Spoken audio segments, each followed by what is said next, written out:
Very much. Good evening and welcome to the City of Petaluma joint meeting of the City Council, the Pedestrian and Bike Advisory Committee, and the Planning Commission for a workshop on parking, on off-street parking today, Monday, March 28th. And can we have a roll call, please? Mayor Barrett. Present. Council members Barnacle. Here. Fisher. Here. Healy. Here. King. Here. McDonald. Here. And Posake. Here. And for commissioners, Bauer. Hooper. Here. Potter. Here. Ryder. Wiseman. Here. And committee members, Alsemeyer. Bond. Here. Kamara. Here. Tar. Here. Webb. Here. Wilkinson. Here. All members are present. Thank you very much. And now we will do the Pledge of Allegiance. So ready, begin. I pledge allegiance to the flag of the United States of America and to the republic for which it stands, one nation, under God, indivisible, with liberty and justice for all. So now we are going on to our first of 3 workshops on parking, and this is on off-street parking. And I will turn this over to our interim community development director, Heather Hines. Thank you.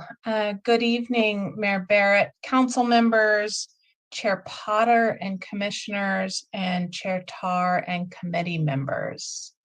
We have a PowerPoint that Kelsey, can you share screen to bring that up? Perfect.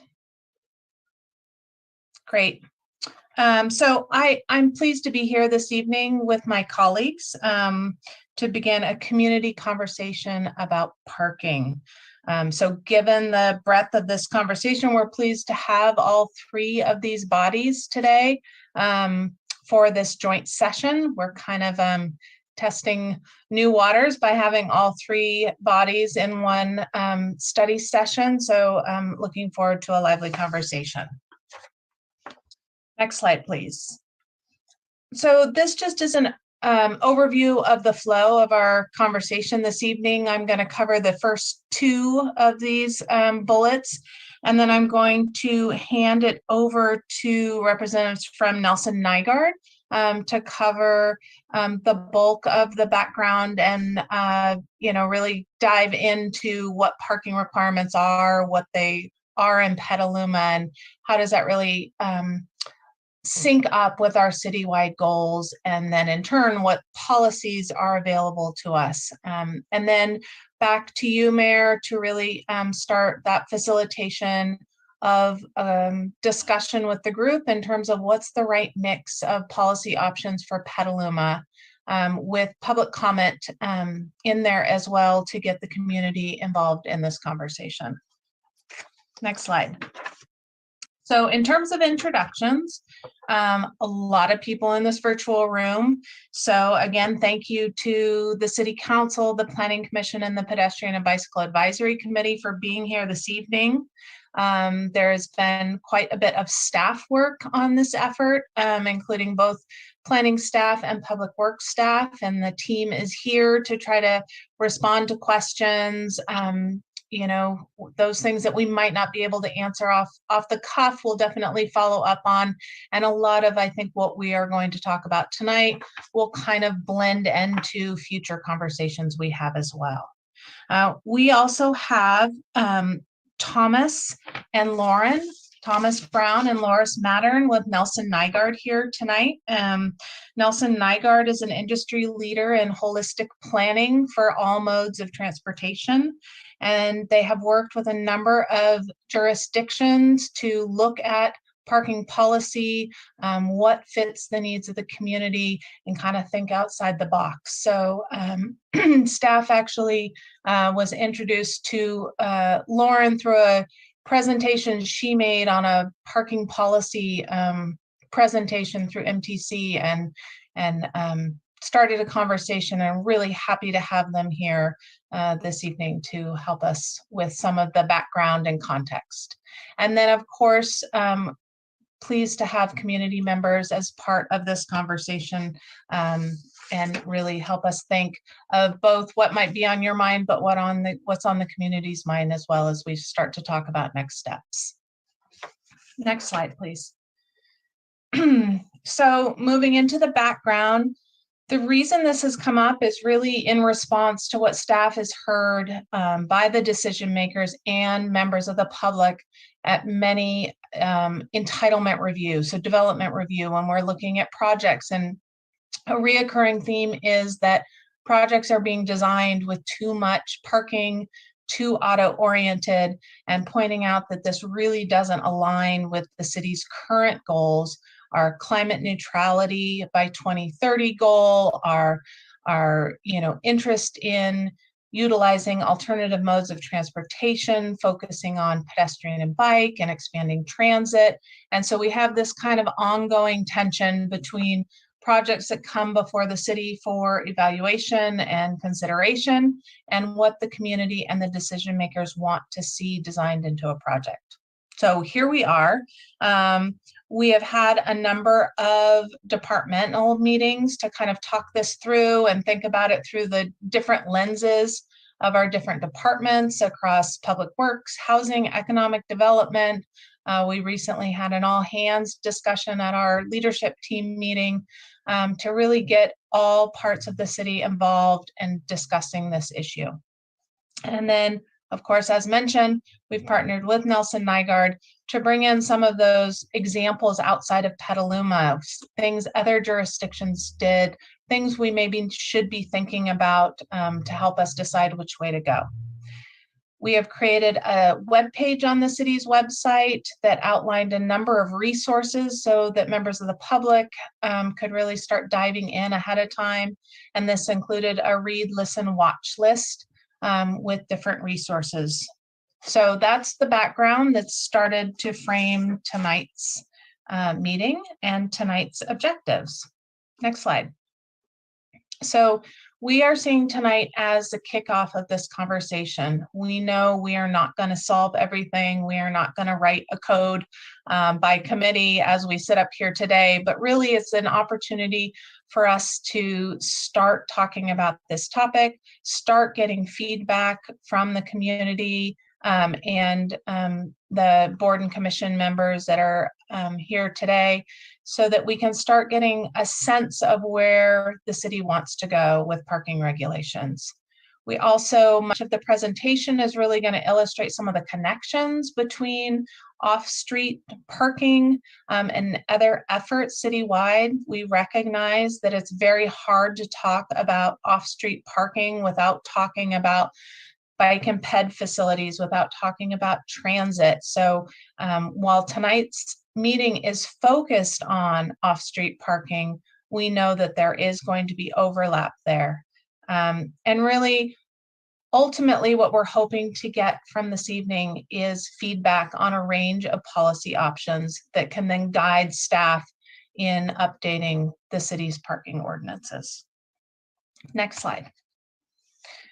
So due to that overlap, the fact that we know that it's hard to talk about off-street parking without talking about public parking. It's hard to talk about both of these without talking about public transit and alternative transportation. So we are seeing this as the first of what most likely would be a three-part series of discussion. And while these second and third meetings are not scheduled at the moment, we will be getting notification out as we move forward. We will be updating the web page, and there is an ability for people to sign up for notification. So that's at cityofpetaluma.org/parking-standards-ordinance. And I will have a slide up towards the end of the session with that information again. So, so this is really kicking off part one. Next slide. So why are we talking about this before the other things? Really, This is to recognize and address the feedback received at public hearings for development projects that are too auto-oriented and that staff does not often have the regulatory framework to deny based on those things because they are meeting our current standards. We also think it is important right now to be talking about parking policies that align with our community values and goals so that when new development does come through, it's reflecting those values and goals and advancing those values and goals. And then thirdly, as you'll see through much of the presentation, really showing how off-street parking, how it shapes our city, how it shapes decisions, behavioral decisions that people make, how it shapes our social lives. So really trying to emphasize how all-encompassing this topic can be. Next slide. One of the things I think it's really important to recognize is all the other things that the city is currently working on that play into this larger conversation, play into those related topics. So while tonight we're talking about off-street parking, that doesn't mean we're not also talking about transit, about bike share, about wayfinding, and you'll see these popping up at PBAC meetings, at planning commission meetings, at council meetings, at community meetings. So we are still looking at all of these, working on different projects. And this is just kind of a smattering of the different things that the city is working on. So just as a kind of reassuring that we're not stopping all of these other things that we've been working on to have this conversation, those things overlap with the conversation we anticipate having this evening. So again, before I hand it over, just kind of want to re-emphasize these objectives. Again, this is kicking off the conversation. It's getting a feedback for a range of different policy options that can guide next steps. Next slide. And for members of the public, we are going to try something a little new. Right before we go to public comment, we are going to do a live polling so that members of the community can give some input on aspects of the policies that are going to be discussed in the Nelson Nygaard presentation. So this is just an opportunity for you to, if you need a little more time, to get on the website and that use code there. You don't need to register. It will allow you to answer questions to go into our live polling. So we will show this again, but just wanted to give everybody in the community a heads up that we will be using Mentimeter to do some live polling tonight as another way to gather information. So with that, I am going to hand it over to Thomas and Lauren from Nelson Nygaard, and we'll circle back once questions after their presentation to help guide that discussion. Thank you, Mayor. Thank you, Heather. I hope everyone can see the presentation okay. You'll let me know if not. Wonderful. I'm Lauren Matern with Nelson Nygaard, and I'm joined by Tom Brown. So I'll kick us off and he will jump in a little bit later. We do have a lot of ground to cover because, as you all know, parking policy is a nice and complex issue. We're very happy to be here with you all. Our firm has a longstanding parking practice, really specifically because it's a really important topic, one that we enjoy practicing, and happy to join you on tonight. We are, your guests tonight to help collaborate on ideas around rethinking parking policy. And I think want to echo Heather's note that it's especially wonderful to be in front of a three-party body, knowing that this topic does have so many different feedback loops and details that are important to get right. So let me introduce you to what we're going to cover tonight so you know what you're in store for. We're going to kick off with just some basics on what parking requirements actually are. What are we actually talking about here? What do they look like today in Petaluma? how do parking policies today relate to citywide goals? And we're really building toward number 4 here. What policy tools are available? We want to start with the basics, but I think that discussion around what options are out there and what are some different pros and cons around them is a really important part of the presentation here today and part of the discussion. And then, of course, leading into some discussion around what the right mix of parking policies might be, and we'll also be on hand to take any questions around different elements of different parking policies and how they interact in other communities.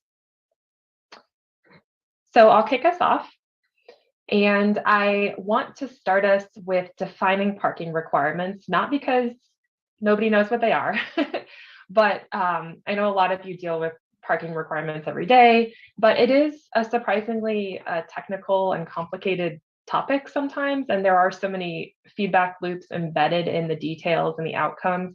So I do find it helpful to just zoom way out and start with the 101, so that when we build up later to talk about different policy options, we all have a really strong shared understanding of parking requirements and different parking policy options, so that we can have a good discussion. So, pardon.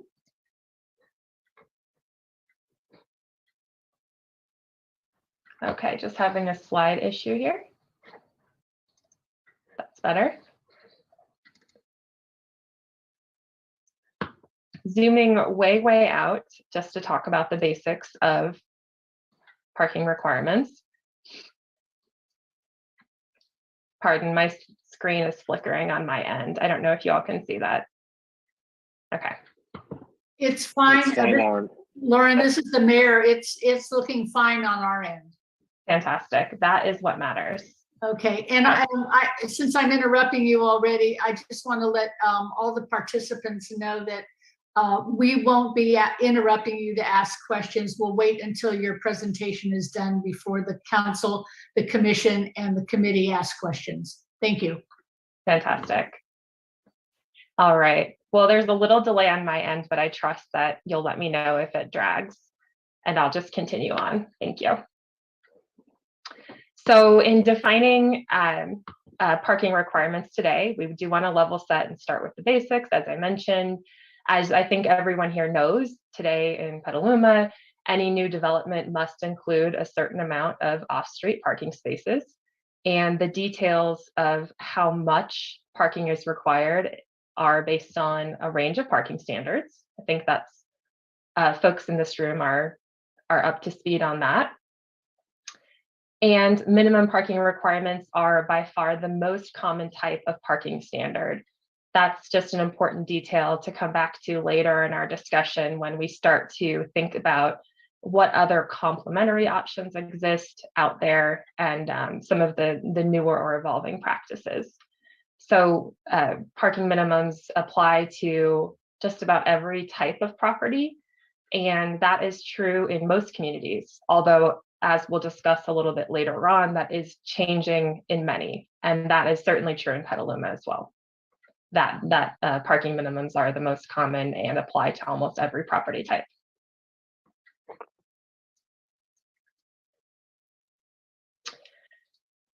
Minimum parking requirements are designed with the concept of oversupply in mind.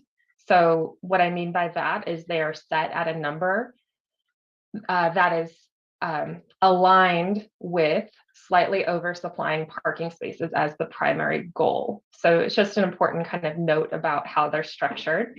So the underlying idea is that setting policy to the right amount of spaces or too few is a bad outcome. So it is looking for a slight oversupply systemically for land use. And they parking requirements oversupply parking, partly because they are based on the notion that the only way someone would travel is from point A to point B is by car.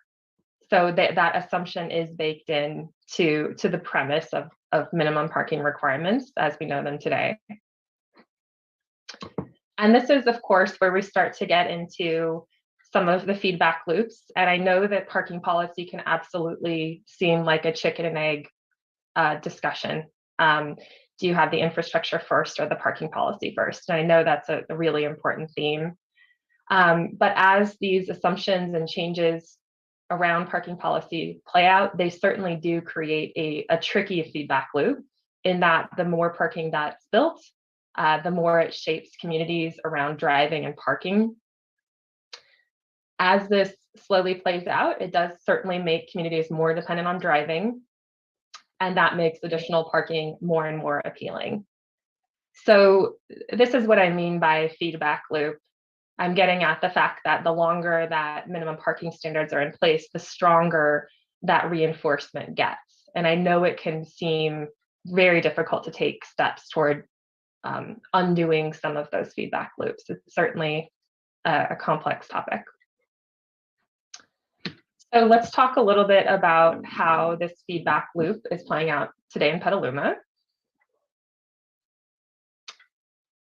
The parking standards here are prescribed in two different documents, the Implementing Zoning Ordinance and the Smart Code. I think a lot of you are familiar with current parking standards, but I just want to make sure that newcomers to the parking conversation have an idea of where these codes and provisions live for future reference. Both these documents do incorporate parking minimums and do not have parking maximums. So they are following a pattern that a lot of American communities have, not all by any means, but they are specifying a required minimum number of spaces, and they do not have a cap on the number. So that's just an important detail we'll want to establish to come back to later when we talk about tools around the country that are being tried out that are slightly different from that. So of course, parking minimums are specifying the minimum number of spaces to be built, and then parking maximums to make sure that everyone's on the same page are, when those exist, they are specifying a maximum number of parking spaces that a property could build.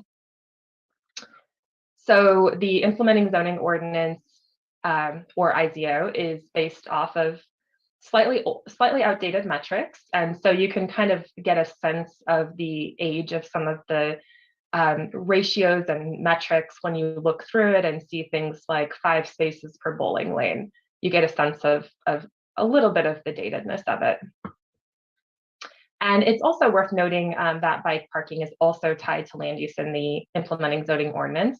And that's relevant because later on, when we start to talk about different policy options, we will talk about bike parking provisions and where those should sit relative to the parking code as well.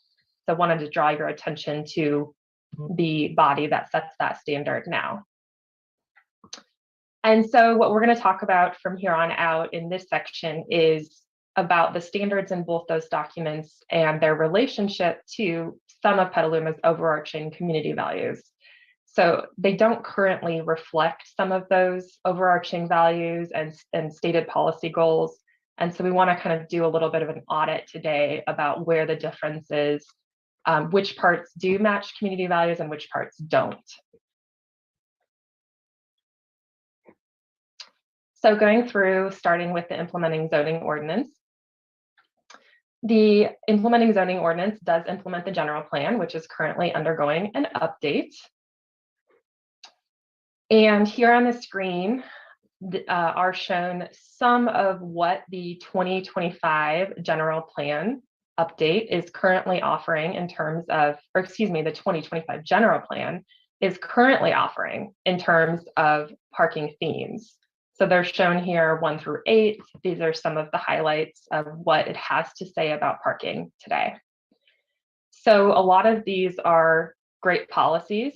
We have some discussion around visibility and aesthetics from the public realm, shared parking being encouraged, some language around reducing requirements for shared uses, some discussion around technology and optimization, some discussion around demand reduction measures, which we'll talk about a little bit later, discussion around parking cash out, which involves a requirement to give some kind of cash in lieu of use of parking space relative to the cash value of parking provided at some land uses.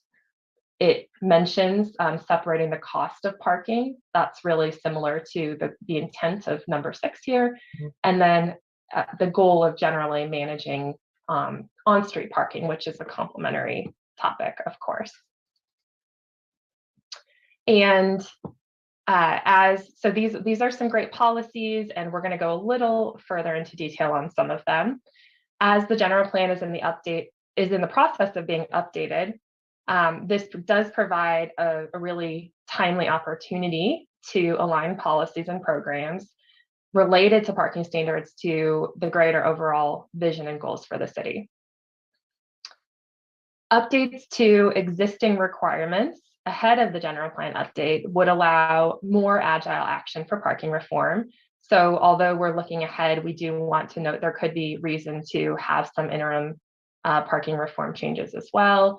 The updating the code does not necessarily need to wait on the general plan update. And there certainly could be some benefits to moving a bit sooner to make sure that development in the near term is consistent with broader goals.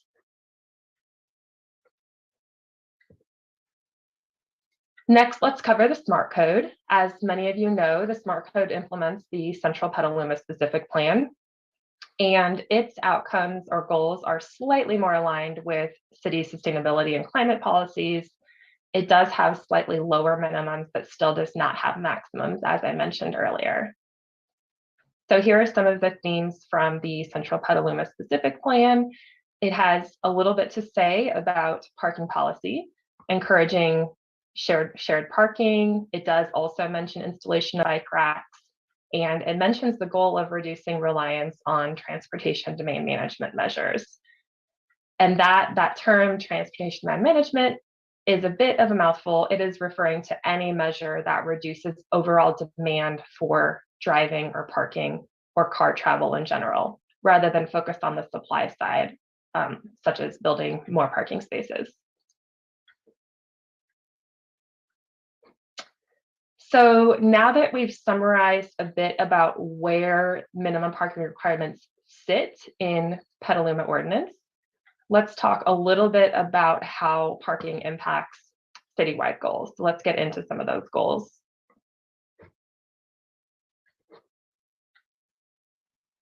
All right. Parking minimums impact our communities in a lot of very obvious and some non-obvious ways.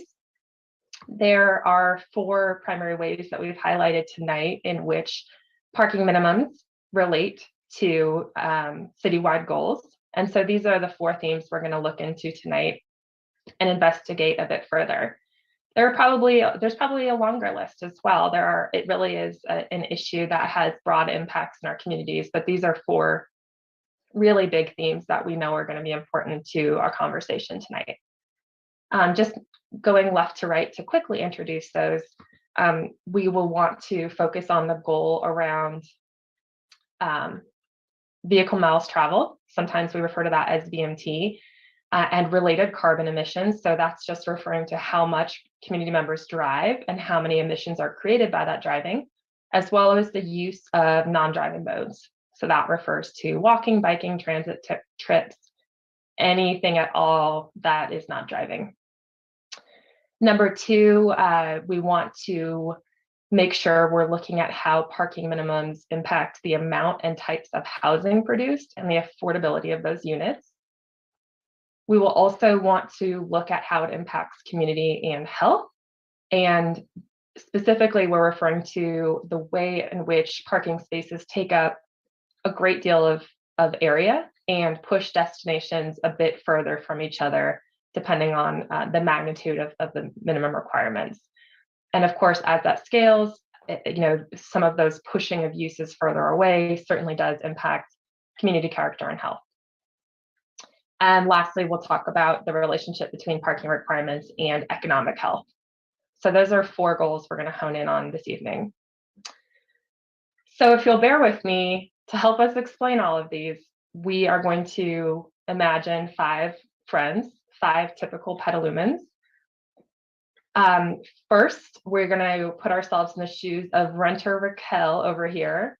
And in this hypothetical, Raquel rents an apartment in Petaluma rather than owning. She is able to live pretty centrally and somewhat interested in getting around with a car if she needed to or wanted to. And then we have the lovely homeowner Holly over here. So she owns her home in one of the lovely single family neighborhoods.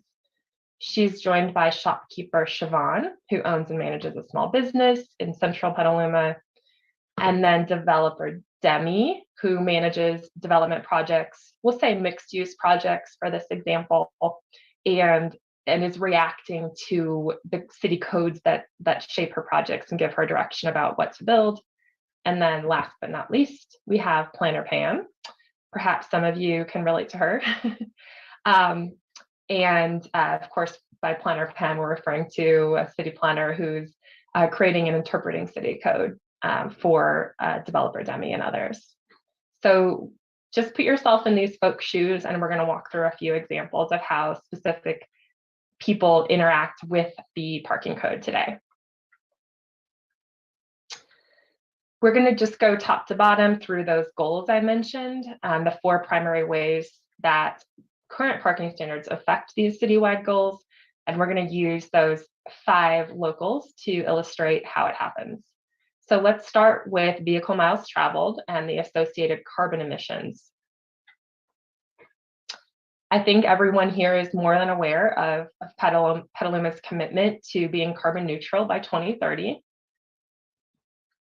And you're also likely aware that 67% of greenhouse gas emissions do come from transportation.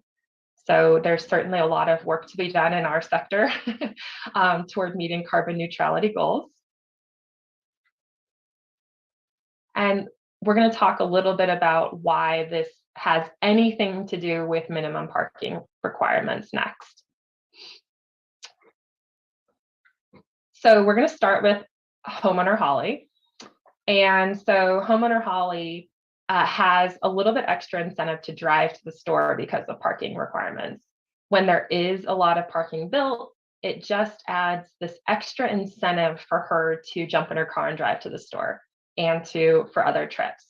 And I think it's just an important kind of principle underlying transportation behavior that it's a little bit more elastic than it seems. Our trips and modes sometimes are fixed. And I think we all know the feeling of when you have a trip that you just have to take right then in one way or another.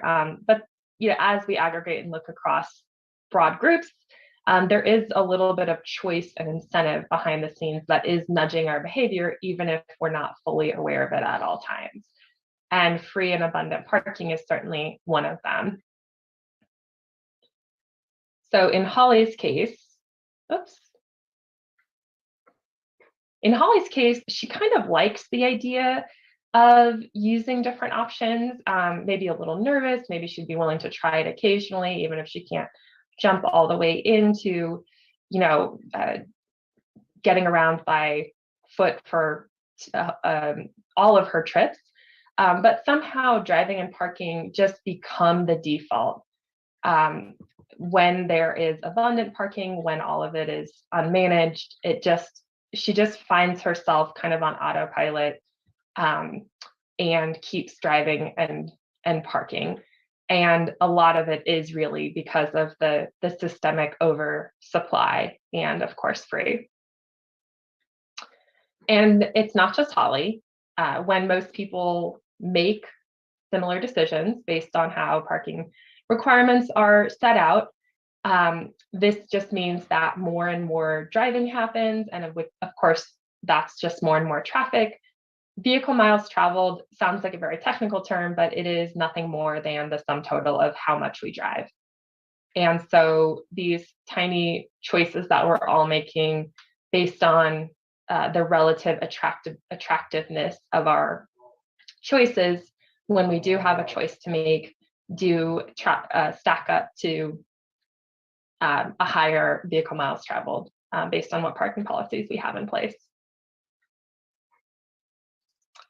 Now, if the parking standards were a little bit different, And they did not encourage that kind of systemic overabundance of free parking for each destination and each land use. It could be a little bit easier for planner Pam over here to do things like reduce the total amount that Petalumans like Holly drive if she had a little more control over making sure that parking's not oversupplied at minimum.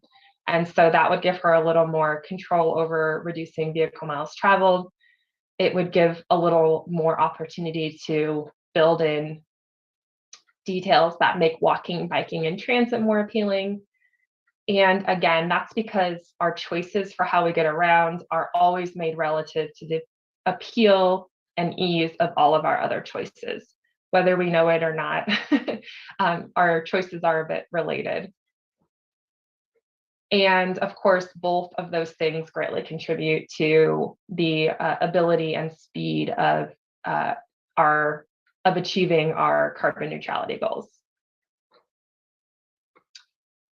So now that we've covered some of the impacts around parking minimums on vehicle miles traveled, non-driving options, and associated carbon emissions, we're going to talk a little bit about another goal that's pressing for many Petalumans, and that is housing and housing affordability. And of course, think, the local pressure is well known, and of course, it's just a national theme. Housing and housing affordability is just really one of the pressing trials of our time, for sure.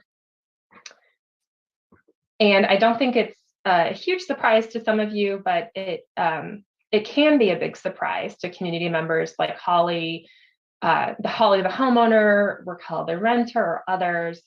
But parking is actually shockingly expensive to build. It looks like nothing. It looks like a cheap, unimpressive slab of asphalt. I think that's what it's made of. But in reality, it costs a lot of money to build. And so these figures here are from national averages from about 4 years ago. So they might be a bit higher by now. But it costs about $5,000 per space just for the initial construction and for surface parking, which is the cheapest kind of parking. And then when you densify parking spaces by going vertical to remove surface parking, that cost really dramatically increases. So we get up to $25,000 to $30,000 per space. And that's for only initial construction costs for structured parking. These are national averages. And so as you stack that together, no pun intended, you get to a massive sum of about $1.2 million just to build a modest structure of 50 parking spaces. So the costs of building parking are substantial, and they're paid by raising tenant rents. So that monthly cost passed on is real, whether the space is used or not. And these parking costs, of course, are folded into overall costs, overall rents. I think one national figure I've seen based on the averages I just shared would be that the cost of building parking result in increased rents by about an average of $142 per month.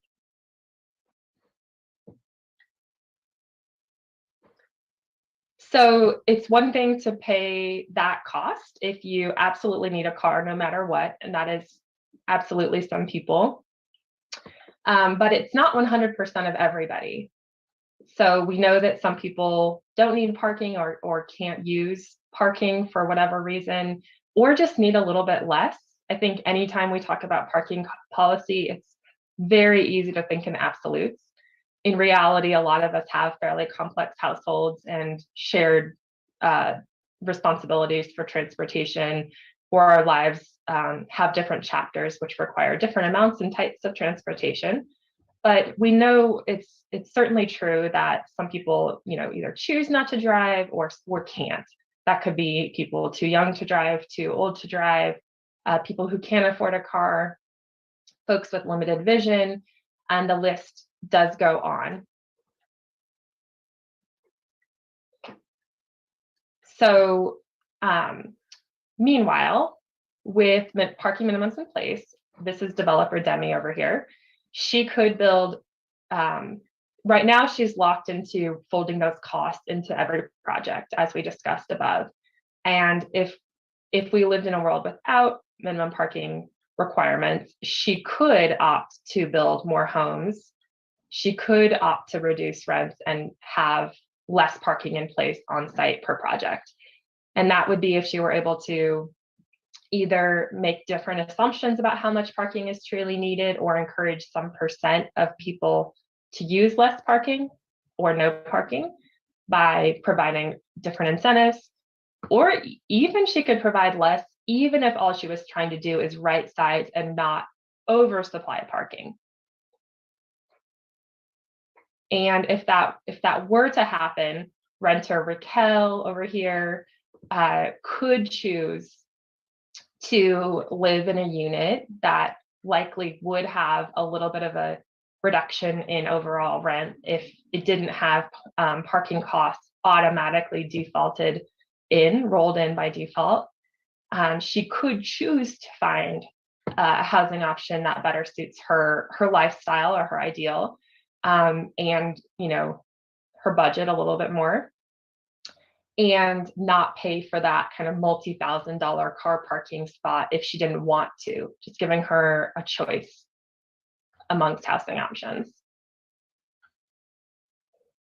So regulations are certainly daunting sometimes, can seem technical. We're going to talk a lot more about different policy levers in a moment, but we certainly can read into what our regulations can tell us about our values and priorities as a community. And currently tracking some of the delta between current code and citywide goals, it does tell us today that car parking spaces, including the oversupplied car parking spaces that are not ever going to be fully utilized, are a bigger priority than housing and affordable housing. So, that's a summary of some of the impacts on housing and affordability, and how parking minimums relate. And we're going to keep on moving forward here. I'm going to turn it over to my colleague, Tom Brown, who's going to cover the community character and health impacts of parking minimums. Thank you, Lauren. So as Lauren noted in a previous slide, these parking spaces consist of fairly uninspiring slabs of asphalt. Next slide. And by design, because minimum requirements do aim to provide a surplus of parking compared to peak demand needs, many of these spaces by design sit empty most of the time. And sometimes they look nice in evening lighting or when they're brand new, but these perpetually empty spaces often become some of our least favorite parts of our communities. We've all seen them, we've all recognized them. And again, often this is linked to minimum parking requirements. This is parking that a developer might not have provided if left to determine their own supply needs. Next slide. But beyond community character, this also affects, as Lauren noted previously, how our communities are shaped. Once they become shaped around driving, it spreads destinations apart. And so if you picture, say, a grocery store on the bottom of your slide and a school on the top of your slide, those destinations, which, in the 1820s would have been walkable and right up next to each other, are further apart.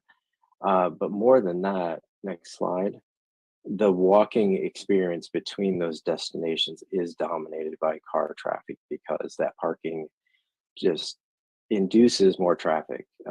It becomes a little less safe, a little less comfortable to walk, so more people drive. And again, we're getting into the virtuous circle of then the more people are driving, the less comfortable it is to walk, and pretty soon you have places where it's not comfortable to walk really anywhere. Except from your car to the front door. Next slide. With different parking regulations, destinations could be closer together and our shared city space could be safer and more vibrant. So this bucolic graphic depicts what many of us imagine when we think of our most favorite places within our community or communities that we've visited almost 100% of the time. They were built before parking requirements reshaped our cities, or they're in areas of our communities that have sort of recaptured that capacity to push destinations up close to each other so that there's a walkable community space and a sense of place, at least within our mixed use districts. Next slide. So that's a quick overview of community character and health. And as Laura noted, often people they may know that parking is expensive, but they don't fully appreciate it. The next set of slides is going to talk about some of the also underappreciated aspects of the economic impact of over requiring parking. Next slide. So starting with the fact that, getting back to the assumption, I think in the 50s, there was, this assumption that if it's not true today, certainly 20 years from now, everyone will drive from point A to point B, or that was the hope, right? Equity would be about making that true and possible for everyone. But that's been shifting. That was never true. And things have been shifting in a very different direction for quite a while, even before the pandemic. Next slide. So getting back to homeowner Holly, she has the option of driving, but increasingly she has more options, and more options have become more appealing for more trips or more activities such as shopping that may no longer require a trip at all. Working from home, using ride hail, grabbing a lift, particularly if that can complement taking transit. Or carpooling, but my carpool partner had to leave early. Well, now I no longer have to worry about that because I can call a ride hailing service. These things tied together, the more options you have, the less beholden you are on using your car to go from every point B to every point A to every point B.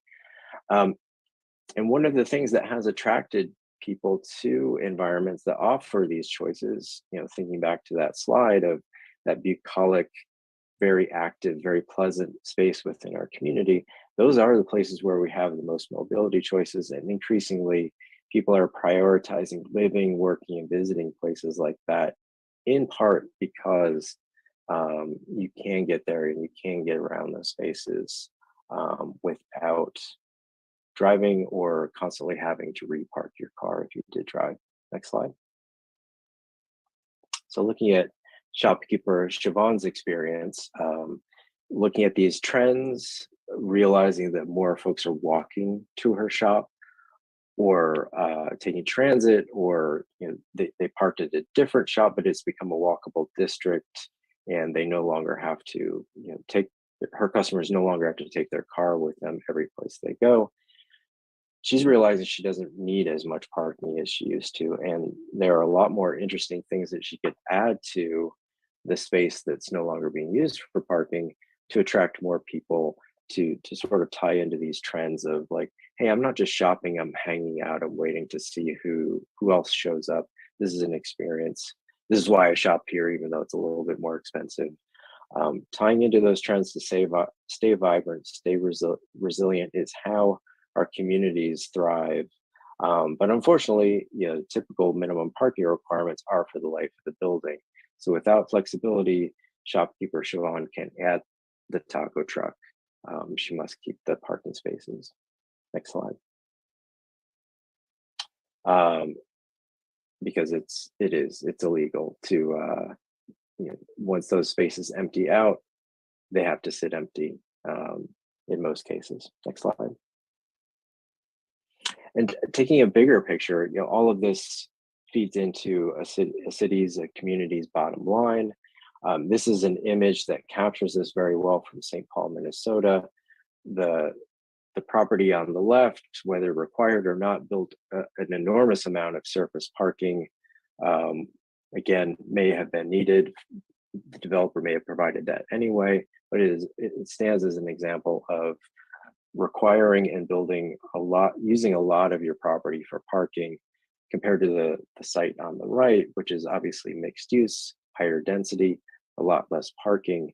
And you can see the impact on the market value and the tax revenue being generated per square foot right across the street, same district. So not only does the parking cost a lot to construct, as Lauren mentioned, those figures we showed were just the construction costs. They have an ongoing impact on the value of the property and the value returned to the community. Next slide. So from an economic perspective, again, taking a different approach to parking standards would mean more affordable choices for renter Raquel and all the other renters in our communities.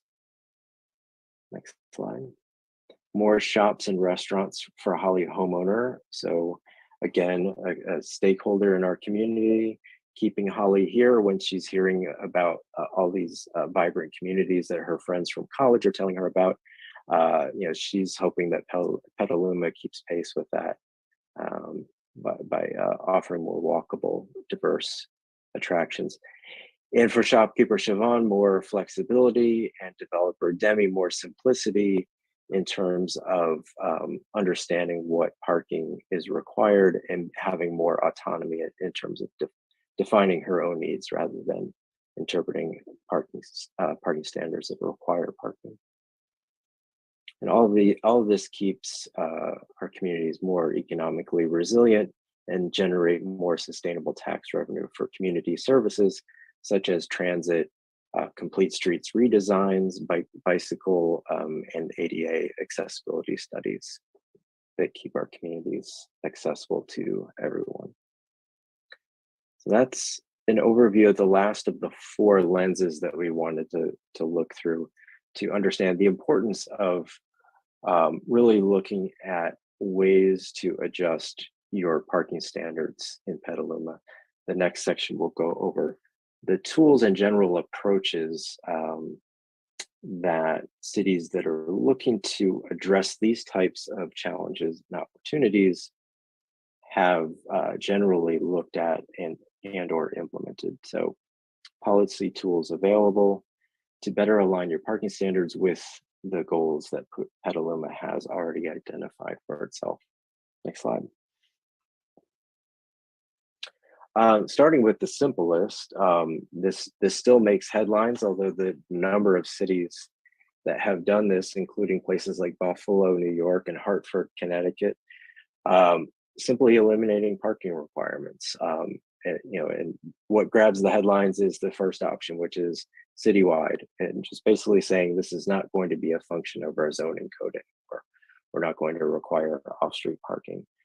More historically common is eliminating parking requirements in specific zones, downtown being the most common, but increasingly using that as a strategy to encourage true transit-oriented development.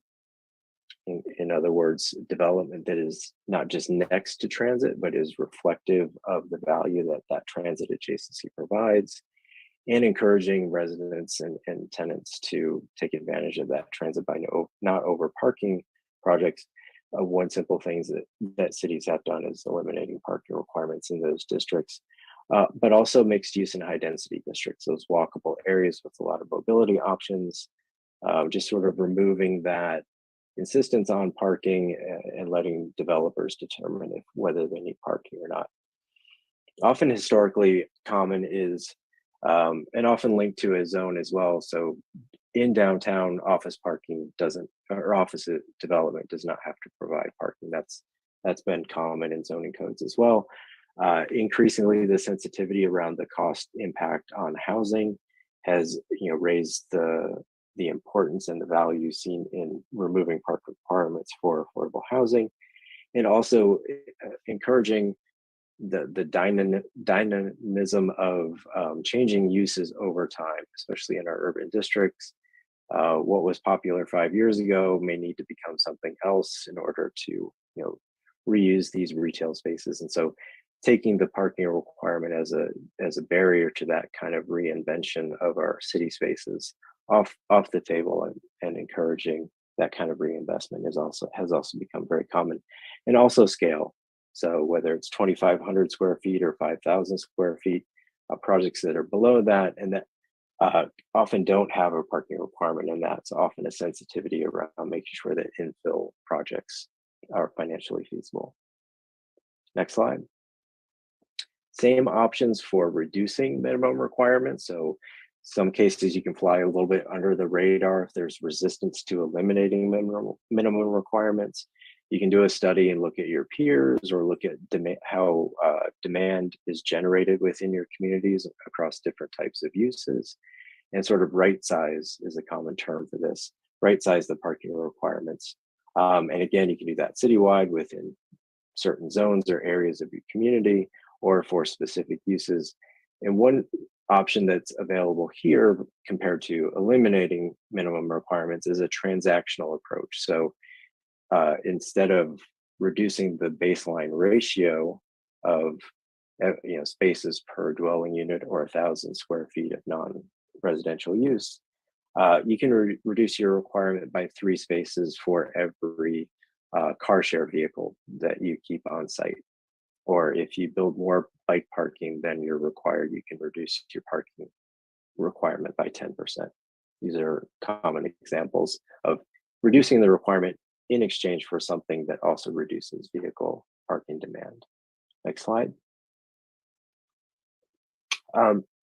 Lauren has mentioned this a few times, establishing parking maximums. So this is sort of the inverse of minimum requirements. This is saying, really above this ratio, we really feel that parking supply is excessive.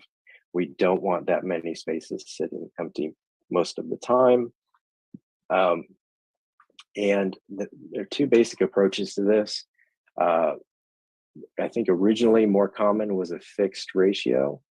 So above this, similar to a minimum requirement, you just can't build more parking, relative to the uses that you're providing.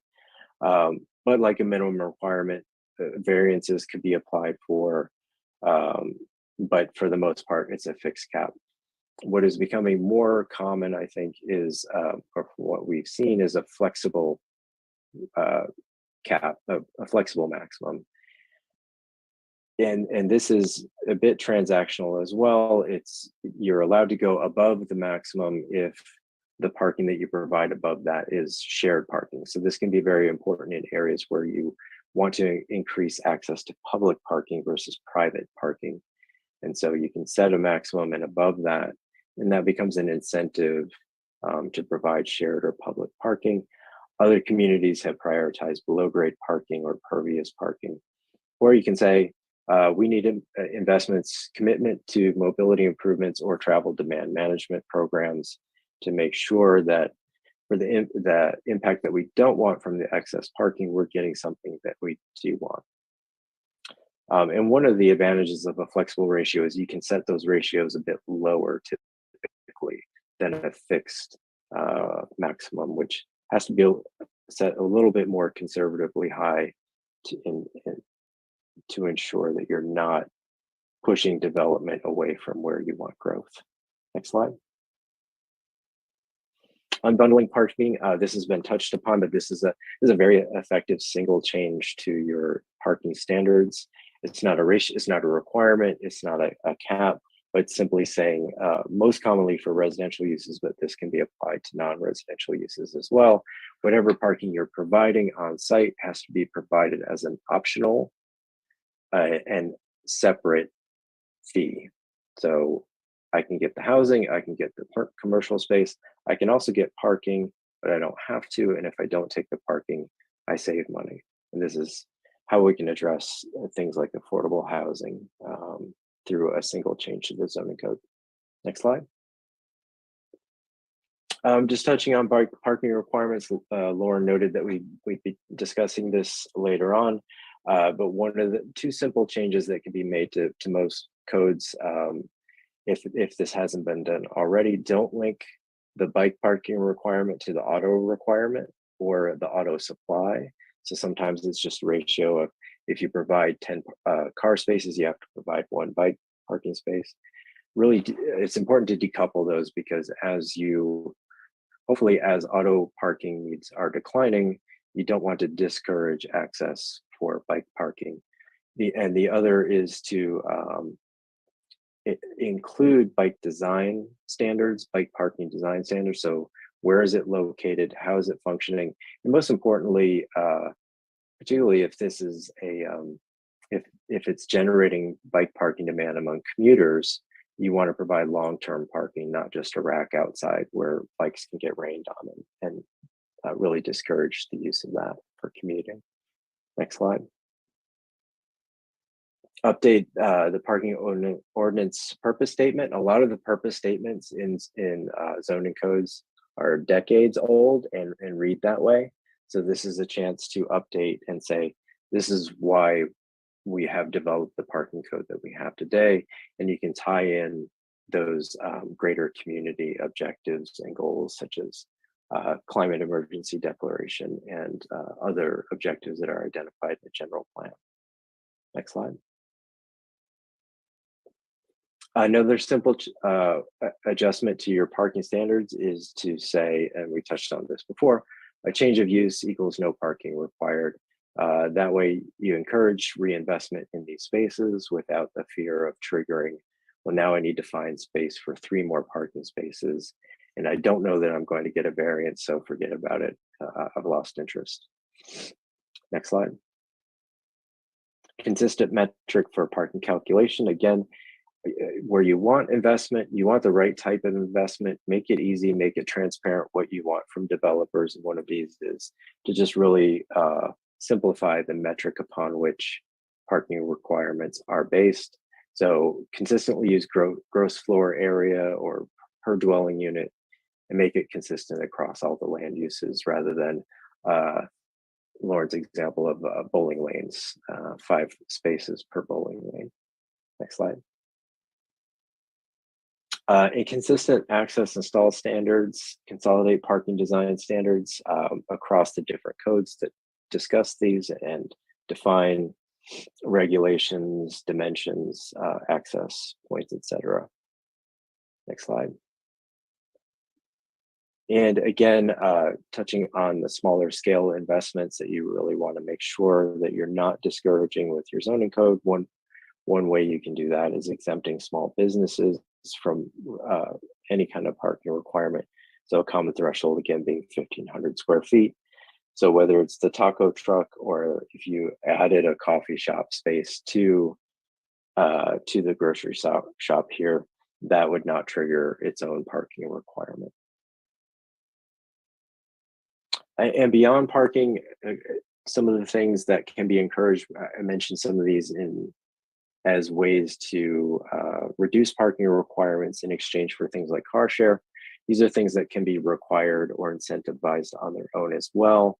Things like shared mobility, making sure that access to shared bikes, shared scooters, and cars is proximate or on site for your development.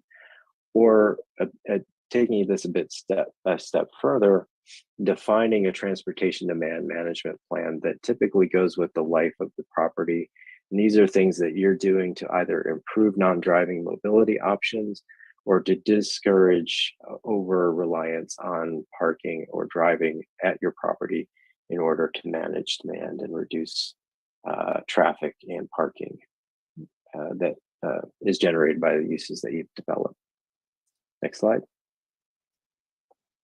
And so wrapping up, one case study we wanted to highlight that is an example of finding the right mix for this community is San Diego, which in the last few years updated their parking code for transit priority areas, which they define in a fairly typical way. I think it's a half a mile from rail, quarter mile from bus.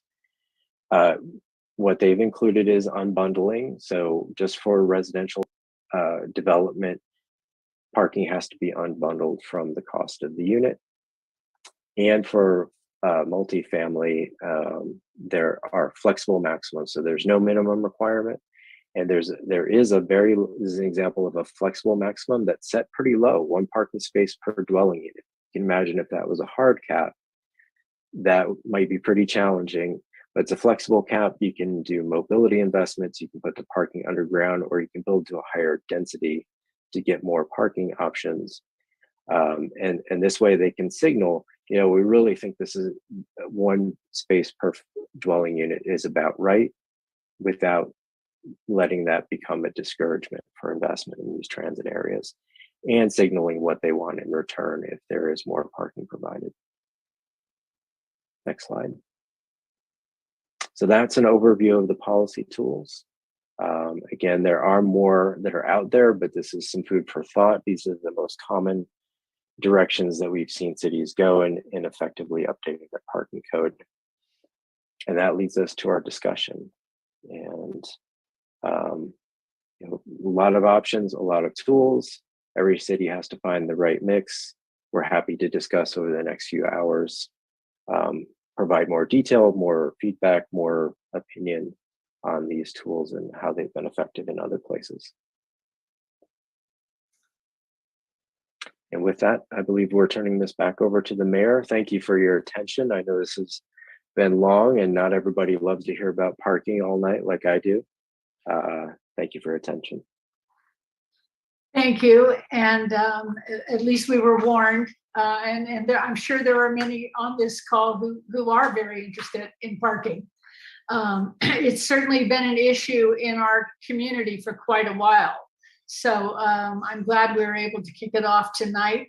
And so I'm going to ask our panelists, just because there's so many of us, to raise your virtual hand if you want to ask a question or make a comment on what we just heard. And I will just call on people as they raise their hands. So everybody's being a little shy. Oh, good. Councilmember Fisher is going to open that door for us. So, I am, thank you. Since I didn't have any questions, but you asked for comments, so I'll report back on my comments about what we heard in the staff report. I think the first thing that we need to do is change the requirements for our downtown area, that if you change the use, you don't need to add parking. I think that's critical for our recovery from the pandemic and keeping our downtown really vibrant. And it also creates it gets the uncertainty out of the way. So if a shop owner or a restaurant wants to come into our downtown, they know they can. They don't have to wait and see. It's like, no, I'm going to lease this. I'm going to move forward. So that's sort of number one on my list. And then I think we definitely need to unbundle the parking for residential. I think that all the case studies are there for being able to do that. I do think that bicycle parking should be based on not on how many vehicle parking spaces you have, but some other metric.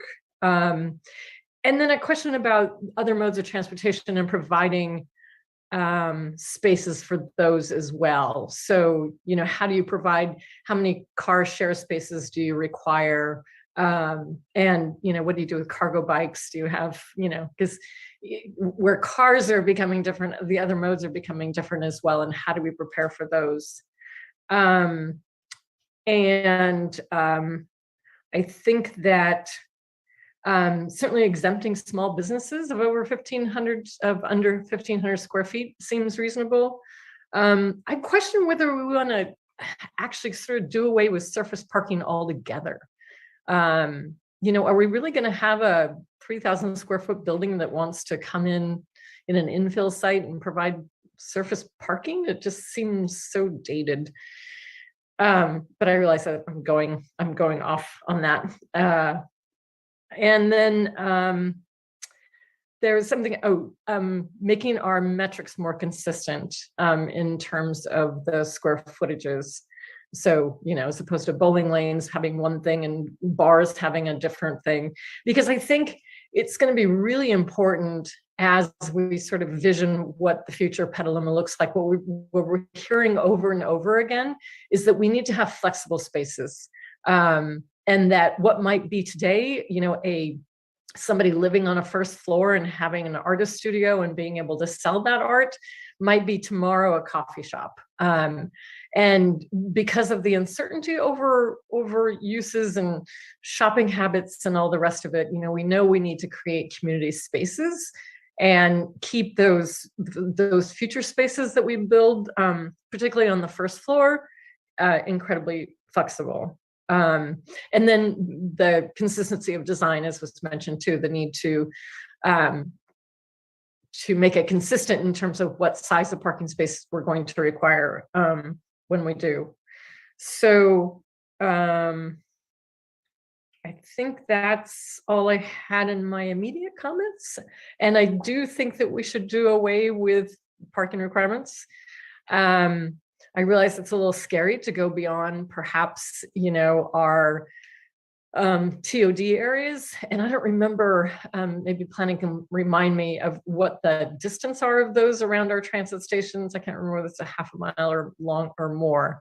Perhaps, I'd like to have it be citywide, but looking forward to hear what my colleagues have to say, particularly Councilmember Healy, because I know he's pushed back on other affordable housing developments and their parking. So thank you.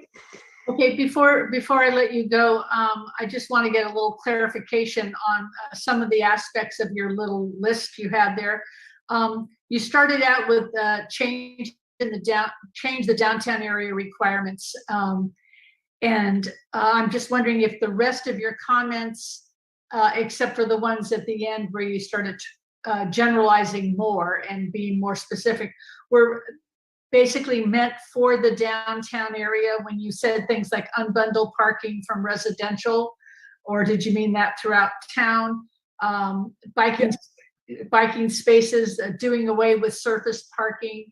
Was that specifically for downtown or throughout? No, that was throughout. My only comment about the downtown was the immediate need to allow flexibility in the use of our existing spaces. Everything else I was meant citywide. Okay, all right. So following you is Councilmember Healy. So let's hear what he has to say. Thank you. Thank you, Madam Mayor. So let me start with the one place where I absolutely do agree with Councilmember Fisher. I do support unbundled parking. I think that makes perfect sense to make people pay for a parking space or two parking spaces if they want it. But I've got a few other points I wanted to make. Reference was made to the Central Petaluma Specific Plan's transportation demand management. But I wanted to know what specific policies, if any, have actually been pursued in terms of transportation demand management within the Central Petaluma Specific Plan. If anyone could answer that, please. I don't think anything specific. We do have a travel demand management ordinance, but it is specifically for large employers. It's for employers with I think it's off the top of my head, I think it's 100 employees on site at peak hours. So are we taking credit for something we've never done? Well, it's a policy in the specific plan, I believe. Okay. And then there was reference to not wanting to have parking spaces sitting empty most of the time. And the one example that was given was the bowling alley, which I certainly agree is the case there. But I was wondering if any of the consulting team or staff have actually walked through the Keller Street garage or the Theater District garage, or even the Golden Eagle Shopping Center on recent days or evenings or weekends to see the traffic use there, and to say if they believe there is a lot of unused parking spaces that are sitting there that we didn't need to build in the first place. I don't believe that Nelson Nygaard has specifically walked those sites. I do know that staff has looked at older, basically an inventory of, I know that's not quite the right word, but of the Keller Street garage, and is talking about, for the discussion of public parking, doing some on the ground, what are the vacancy parking availability of some of the public parking garages in downtown to get a good sense when we start talking about public parking more specifically.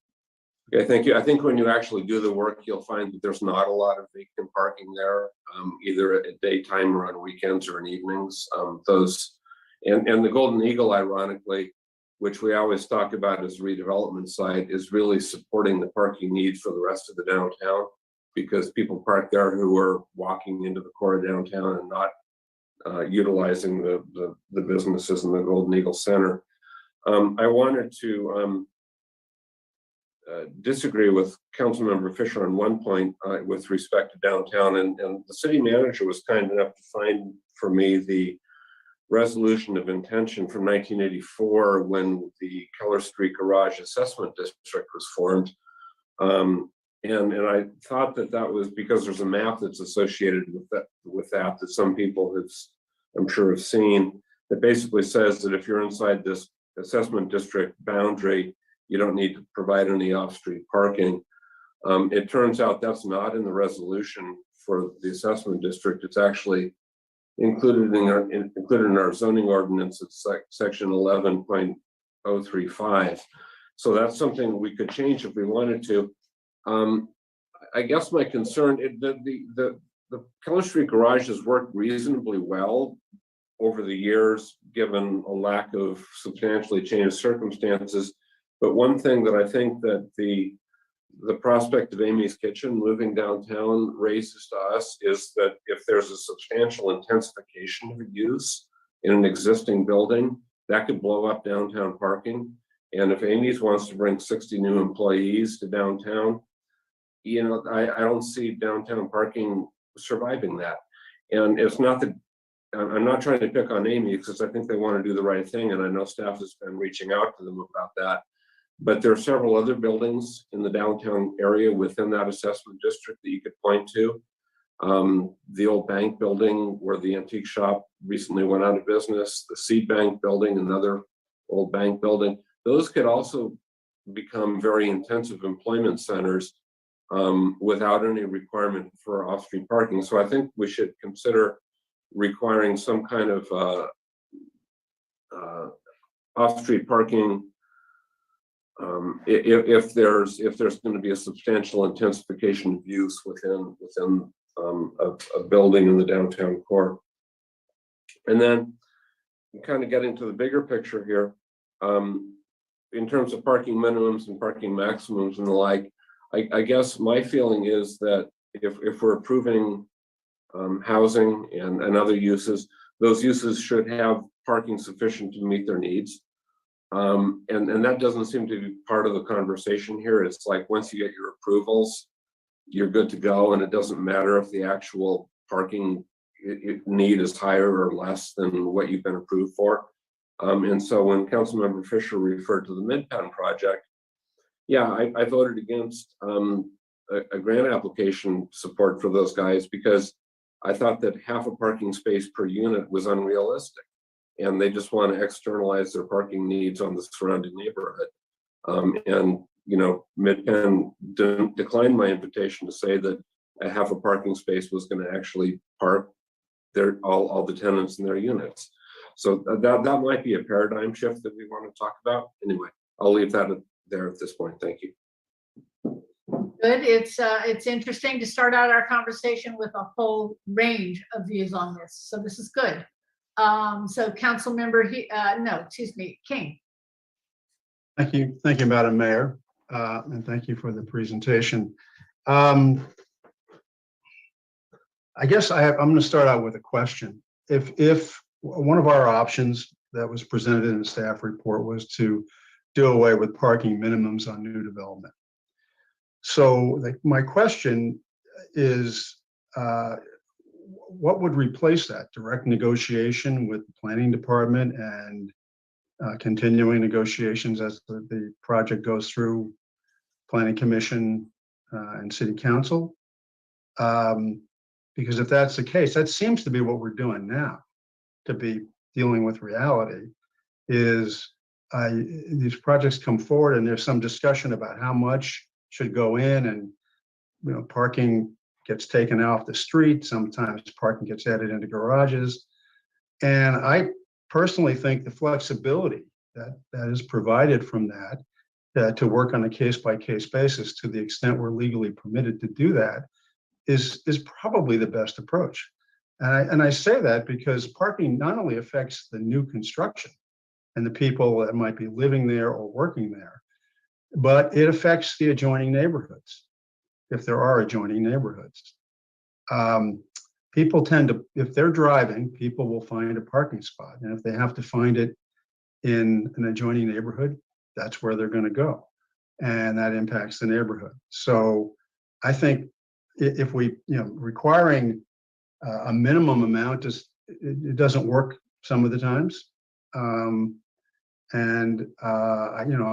be inclined to look at eliminating that, but I'd like to figure out what we're going to do in the alternative.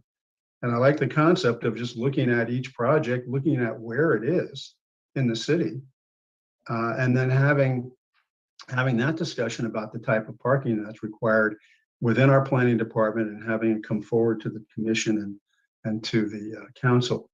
I'll give a couple of examples. I mean, one of the examples that we had recently in the last couple of years was the housing development off of Casa Grande Road. There was a push to reduce parking on site, and it was the neighbors who came in and asked for more parking to be placed in the development, so that the parking that was going to be removed from that development didn't spill over into their neighborhood. And that's ultimately what happened. And I think the neighbors in that instance were quite accurate in what was going to happen. So that's my comment about one of our options here tonight, or my question. A couple of other comments. The examples in the report that cite, Rincon Hill in San Francisco, for example, Brooklyn, New York. Those are good examples to show us how things work elsewhere, but pretty much every place that was selected and placed in the report are highly dense cities, large cities. And it's not an apple, it's helpful, but it's not really an apples to apples comparison to what goes on in Petaluma. And I'll cite again the existing conditions report that shows 85% of the people in the city get to work via car and 9% work at home. So we have a lot to do to move toward a better active transportation system. And one of those is really coming up with ways to fund our transit, because we get all our transit money from outside the city, from the state. But people here are reliant on automobiles. So, I mean, I think we have to plan not only for our values and goals, but our needs as well. And those needs are being told to us by the people, maybe not verbally, but all you have to do is step out onto the street on any given day and you'll see it. So those are part of the realities. One option for I think that we should explore, and I don't know if it's really in the reports anywhere, is that we do have a fair amount of privately owned parking that is underutilized in the city. It's been built years ago. I'll give a couple of examples. I don't know if it's still Regency, but where the Target is, there's an enormous amount of parking space there that doesn't seem to be used to a degree that's needed for that shopping center. If a development comes along that's fairly close to that location, perhaps approaching the developer about renting some of their existing parking as an option for providing new parking is present. We have some spots downtown. We talk about new businesses coming in. Councilmember Healy mentioned Amy's. I know the city's looking perhaps at a shuttle bus for some of those employees. Regency could be a location for that. And in addition, there are parking lots downtown. And they're mostly utilized, but not all of them. And I think we as a city should look to use some of these spaces that are sitting there to kind of offset some of our parking needs. I'm generally inclined, there's a lot of options here that I like that were presented to us, particularly the higher numbered options. I just put it that way, I think 8, 7, or 8 and beyond. I would separate bicycle requirements from parking. They're two different, completely different things in my mind. And I would like to see better parking options for bicycles throughout the city and in existing developments. If we're going to get toward active transportation, we need to get, people need a safe place to put their bike if they're riding around. I have probably some other comments here, but I'll stop at that at this moment, unless you have any questions for me, Mayor Barrett. No. Mayor, can I respond to one of those questions? Yes, I was actually going to mention that. Thank you. If you want to respond, or if the two presenters want to respond to, because there were some specific questions. Yeah, so I'll start, and then I'd like to hand it over to Tom and Lauren also if they have a response. But so a couple things. Our existing code actually has very limited flexibility to look at things on a case by case. The example of that Casa Grande housing development, the reason why there was flexibility with that is because they were asking for approval of a PUD zoning.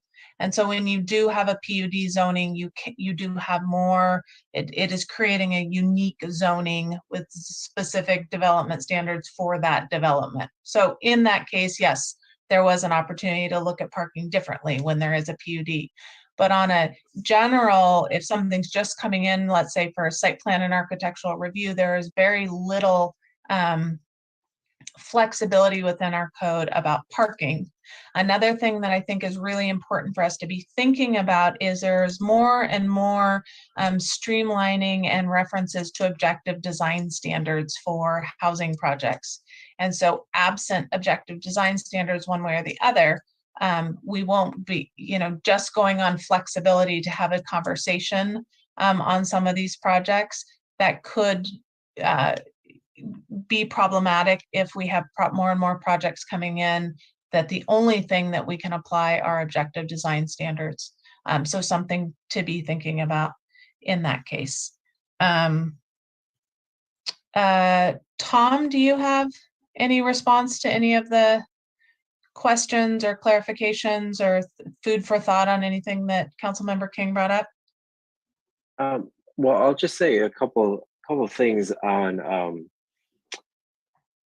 what happens if there are no minimum requirements, and where cities have removed minimum requirements. There have been a few, Buffalo and Seattle. I think we've seen recent reports on how developers responded, and they do build less parking, but they don't build no parking. And often, developers have their own calculus of what parking they feel they need for their projects. And it's true that if they think they can rely on neighborhood parking or public parking or on-street parking, they'll add that to their calculus. They often have their backers as well will insist on a certain amount of parking. So I may feel I've lined up a bunch of tenants, they need this much parking, but one of my backers or my real estate advisor may say, well, I think someone raised the point, what if a change of use increases the need? You don't want to depress the value of your property by not being flexible with parking. So they will still have pressure to build parking in certain calculus. It just won't be in the zoning code. And one of the upsides of that is that, those folks are responding in real time to things that are happening versus you only update your zoning code so frequently. And so it's a little less of a nimble tool. And it's great that developers know that the city can be approached about reducing how much parking they need to provide, or that there is some flexibility, but it is beneficial to put that in the code if you can, because developers really like a predictable response. They like to know what the city is going to say to them, so they don't waste a lot of time being wrong about that. So there's some value in just putting it in the code if that kind of flexibility is something that you want to commit to. Thank you for that. And Councilmember King, you still have your hand up. Did you want to? Oh. Oh, okay. All No, I right. don't, I'm dropping my hand now, Madam Mayor. Okay, thank you. Planning Commissioner Hooper.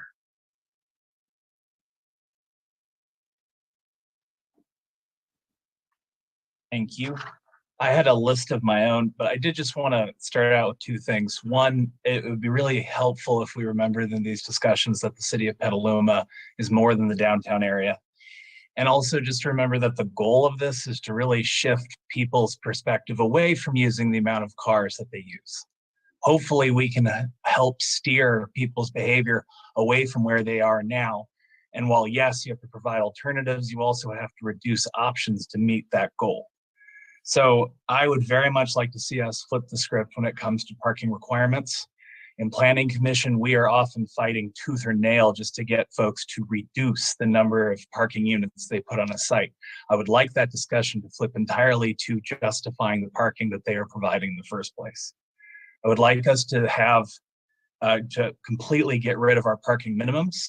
I'd also like us to use parking maximums that actually match our VMT goals and our long-term transportation demands, and also allow flexibility so that we can actually make use of developers paying a fee to go a little bit beyond the max, but have that money go directly into our public transit system. Because to Councilmember King's point, we should find new ways to expand our bus service, especially if we're going to meet those VMT goals. I think decoupling our bike parking from our vehicle parking policy makes perfect sense. Again, this should really match what we need to accomplish with regards to VMT, and it should also match what we require with regards to transit management policies. And I think unbundling parking for density projects, especially density residential projects, makes sense. We talk about this in Planning Commission all the time. I know it's come up at several council meetings. This seems like a no-brainer for us. And then finally, I would really like to see, and I don't know if this is a policy that's been implemented elsewhere, but it was just something that came to mind. We're talking about new development, but we have existing sites that are high parking demand areas. It'd be interesting to see if we couldn't have transit demand management plans, yes, for the new sites, but also to look at them as rehabilitation tools for our sites that currently require a lot of parking. I know it may seem like another addition to add outside after the development, but I think it's critical that we start to, in a certain way, retrofit these sites away from the parking assumptions that they've made. Thank you. Thank you. And Vice Mayor Pusakay. Thank you, Madam Mayor. I guess my short comments are that I agree really in total with everything Commissioner Hooper just stated. I think that we need lots of paradigm shifts, as someone else mentioned. If we have any true belief in the climate goals we set for ourselves, we have to start nudging people in the right direction. I'd add a couple of things to Commissioner Hooper's comments in that he mentioned charging developers for excess spaces and using that to improve transit. And I like that, getting a little bit off base perhaps, but I can't help it, which is that when we get to on-street parking, we should go to some kind of market rate dynamic pricing for that, and that should also go to improve our transit, give us 15-minute bus intervals on major routes, and we can deal with equity in these situations with different kinds of passes and such. And finally, in defense of these aggressive measures, what some have called aggressive, I think that the only good argument, the only argument I've heard against most of these measures is that our residents are humans, and humans have lots of fears about change. And yes, we have to deal with that, but I think leaders have to try to nudge folks and occasionally have to nudge them beyond their willingness to accept things quietly. So thank you. Thank you. And now we're on to Councilmember McDonald. Thank you very much. I guess it's a treat to follow the Vice Mayor Posakay's lead on this one. My First comment was, this is all about change. This is all about change at every level. It's sort of a change of belief system, a belief in a freedom to get a job anywhere and drive any distance, a freedom to take our child to any school, anywhere, and freedom that a price is better at a store at a far distance, and that's a trade we're willing to make. And it's a freedom of convenience. And to the point, I mean, all of that represents a tremendous amount of privilege. And what we're talking about is changing the equation of privilege. And there's just so much that goes into that. So this report is great. I really appreciate all of it. It's super timely, and it has a great list of options. Certainly, I agree with Councilwoman Fisher on the downtown area changes and the unbundling. Though in terms of unbundling, the word affordable and housing is related in there. And I think we should be clear that has nothing to do with capital A affordable, city subsidized kind of housing. That's just trying to help the price of rent a little bit. And I think from the calculations we've shown, if current city rents for some middle of the price range apartment house is $2,500 a month, which is starting to get to be the low end of everything, it might be $100, sort of the order of magnitude that we're talking about for the public benefit on that. And that does not put you into assisting a capital A affordability, though it might help in your little a, can I still afford to live here decision. So I totally support that. And then also the proposed change at 1,500 square feet, kind of that concept area. And as a direct question to staff or Nelson Nygaard, there was a comment on consistency of parking regarding different housing units. And I've always wondered that, is it a 3-bedroom and 4-bedroom? Do you assign the same number of parking, or is that a different assigned value? Because where I'm heading with this is we find more and more, I guess, older neighborhoods were intended so that there was always the old neighbor and the young neighbor, somebody with a lot of people in the house, somebody without a lot of people in the house. The new neighborhoods are, there's a lot of people in every house, a lot of drivers in every house. How does that work between the 2-bedroom, 3-bedroom, 4-bedroom? So I can tell you for our code, and then maybe I'll see if Tom wants to respond more in terms of trends. So our smart code has it as 1 parking space per unit and a half a parking space for each affordable unit. In the IZO, that's implementing zoning ordinance, we have it as 3 for each single family detached home, and we have it 1 per bedroom for multifamily projects, but not to be below an average of 1.5 overall for the project. And I cannot believe I knew that off the top of my head. So that's, in a nutshell, that's currently what our codes read. Tom, do you want to maybe a little insight into if that is standard practice or how different jurisdictions are looking at it? I would say it is standard practice to adjust the ratio per unit by the size of the unit. That the risk of that diminishes the more you get away from downtown mixed use multimodal areas.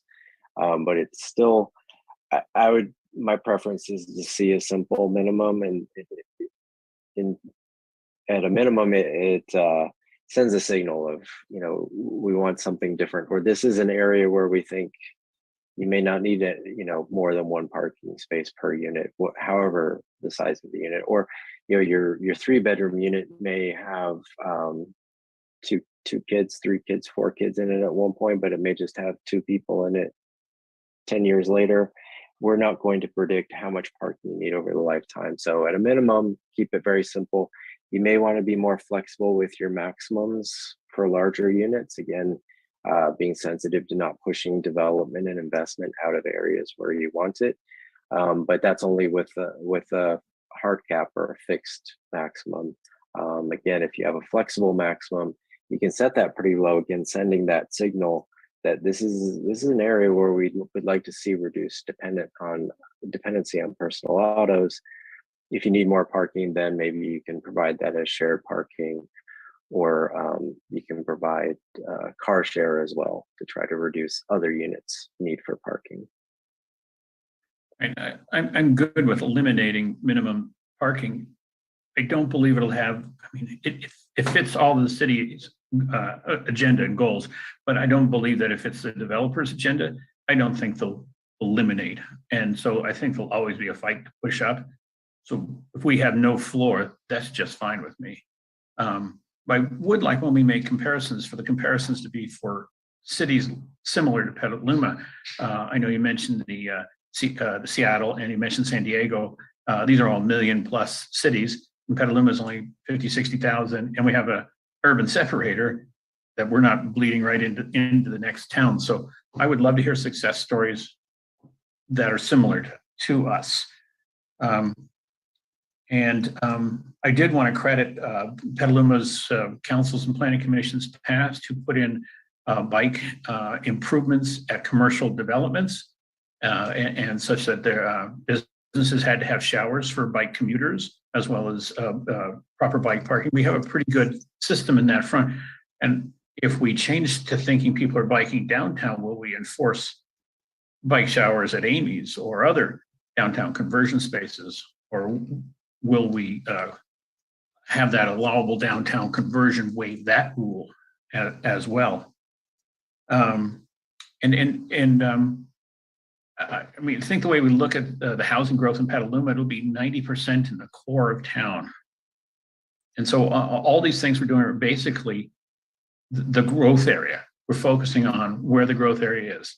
Sure, some of the housing sites will be out Casa Grande Road, but I think we can say that 90% of the housing that we're trying to establish pattern for us and the integration with their modalities will be in the core of town. And so if these rules are 90% good there and have some flexibility, I think we're in a very good place on that. And then I was also glad to hear, I think it was Councilman Pozake mentioning a fee for parking, a cost of parking. And I think that in our interest to change so much, touching people's wallet and making them put a value on what they do, what they take for granted today, I think that's a huge incentive. So I'm all for trying to figure out a way to put that in people's minds. Thank you. Thank you. Before I let you go, Councilmember McDonald, you mentioned something a little bit earlier about the 1,500 square foot, and I at least did not get what that was in reference to. Well, in one of the slides, the taco shop, or in another mention an infill coffee shop conversion of an existing property. That is something you would be in favor of. I would be in favor of allowing modification of uses that push us towards our goal. And that's on the existing off-street parking? Is that what you're talking about? Correct. Okay, thank you very much. All right, so now we're on to Planning Commissioner Chair Sandy Potter. Thank you so much. And I just wanted to follow up on some of the comments that Commissioner Hooper made about the work of the Planning Commission.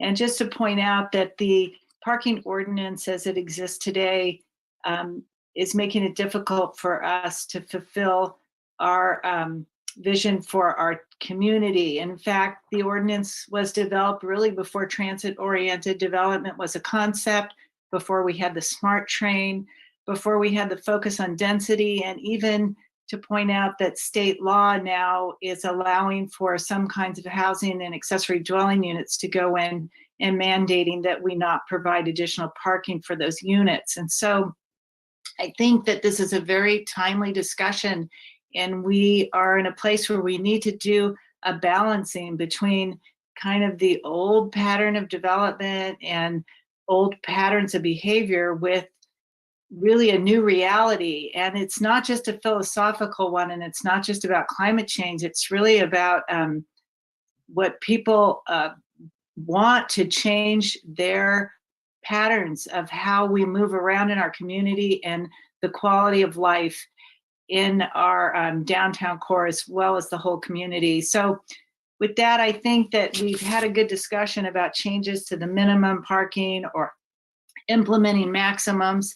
I think that how we do that will depend on location, of course, and also on uses. But for the planning commissioners, we have a primary goal of reducing the vehicle miles traveled and encouraging other modes of transportation that will get people out of their single occupancy vehicles. And I'm looking forward to the second and third workshops where we can really dive into how we do that. But the second main point that I want to make is that the problem with the parking is making it very difficult for the Planning Commission and therefore the council to approve good affordable housing projects, because we're taking up too much of the sites with the parking and not getting the density and the number of units that we need to make those projects work and to create a viable mix of housing where all people can afford to live in the community. So having said that, I personally would support establishing a flexible parking maximum. I think there's going to have to be more work done to decide on the locations, on how it works with residential and commercial. I also support unbundling parking and separating the bike parking requirements from the car parking. I think, and there's a lot of low-hanging fruit that was talked about in the presentation. One of them is updating the parking ordinance purpose statement. I think that would be a very helpful exercise that would guide us and maybe kind of help frame the policy direction that we could all agree on. And then those few others, which is, I agree with Councilmember Fisher that when new uses come in, we should not be requiring new parking requirements because that's really hard for economic development. The consistent metrics for parking, I support, as well as the access and stall standards. And finally, I could also support exemption for a small business so that they wouldn't be required to add new parking. So those are my comments. I look forward to hearing from other commissioners and council members. Thank you. Thank you very much. And now we're going to Rick Weissman, also from the Planning Commission. Thank you, Mayor. Just have a couple comments that won't repeat a lot of those that I've heard earlier, but one thing that I would like to stress is the maximization and utilization of existing parking spaces and any of those that may be additional in the future. And I'm wondering if our parking experts can advise us on any measures or practices, technologies that allow for a pooled concept of those parking spaces, such that businesses, whether they're existing, whether they're new and they have new requirement, can pool those needs that they have for those parking spaces with other businesses that are complementary. For instance, a bank that closes at 4 or 5 in the afternoon could therefore, in some way, pool the spaces they have with another use that's somewhere in close proximity, so that they could share that those parking spaces and the credit for those parking spaces amongst those businesses, such that we don't keep creating additional parking areas that aren't therefore used. The only other point I wanted to make, and I think there's a lot of agreement around it, is that if we do want to reduce parking, thereby encourage people other modes of transportation, especially biking, we have to have the same concerted effort to make our roadways amenable to especially biking and make them safe and convenient for users of those bikes. So those are the only 2 comments I have. Thank you, Mayor. Thank you very much. Councilmember Barnacle.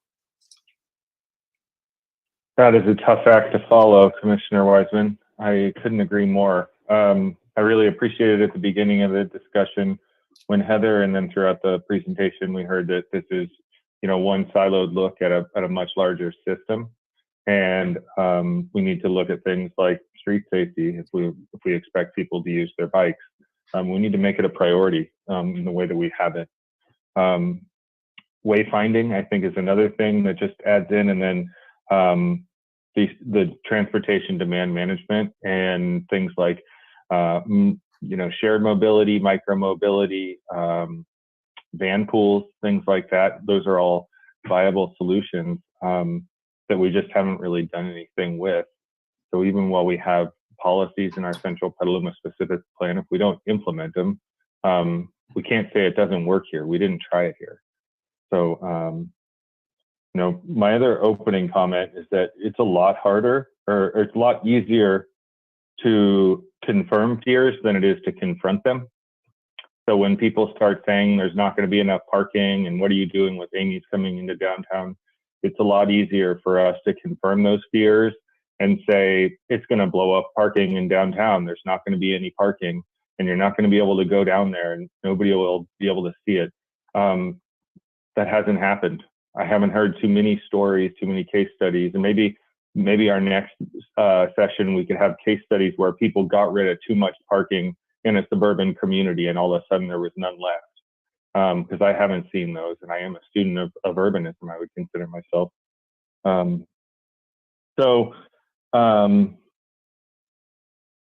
would say that I am in favor of the change of use. I definitely think that small businesses should be exempted. Big fan of unbundled parking. In terms of bike parking, that's the one area where I feel like we maybe should have some regulations. I feel like we've underbuilt bike parking forever, and in the future, there's going to be cargo bikes, there's going to be all kinds of different bikes, and there's a part of me that feels like we should be overbuilding bike parking the way we have with car parking, just to try and get ourselves back into a different place.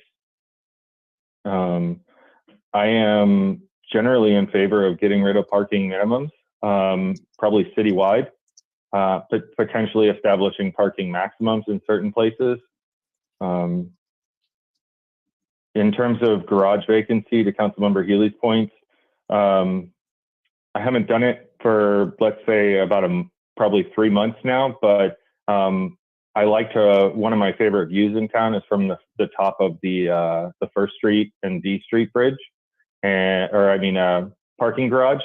And I ride my bike up there to the top of that. And by the time you get to the third floor, you get to about 15 or 20%. And this has been pretty much my experience throughout time, unless it's 4th of July and people are watching the fireworks. By the time you get to the second to the top level, there's only a couple of high school kids up there smoking reefer. And by the time you get to the top, there's generally people up there taking pictures of the beautiful view.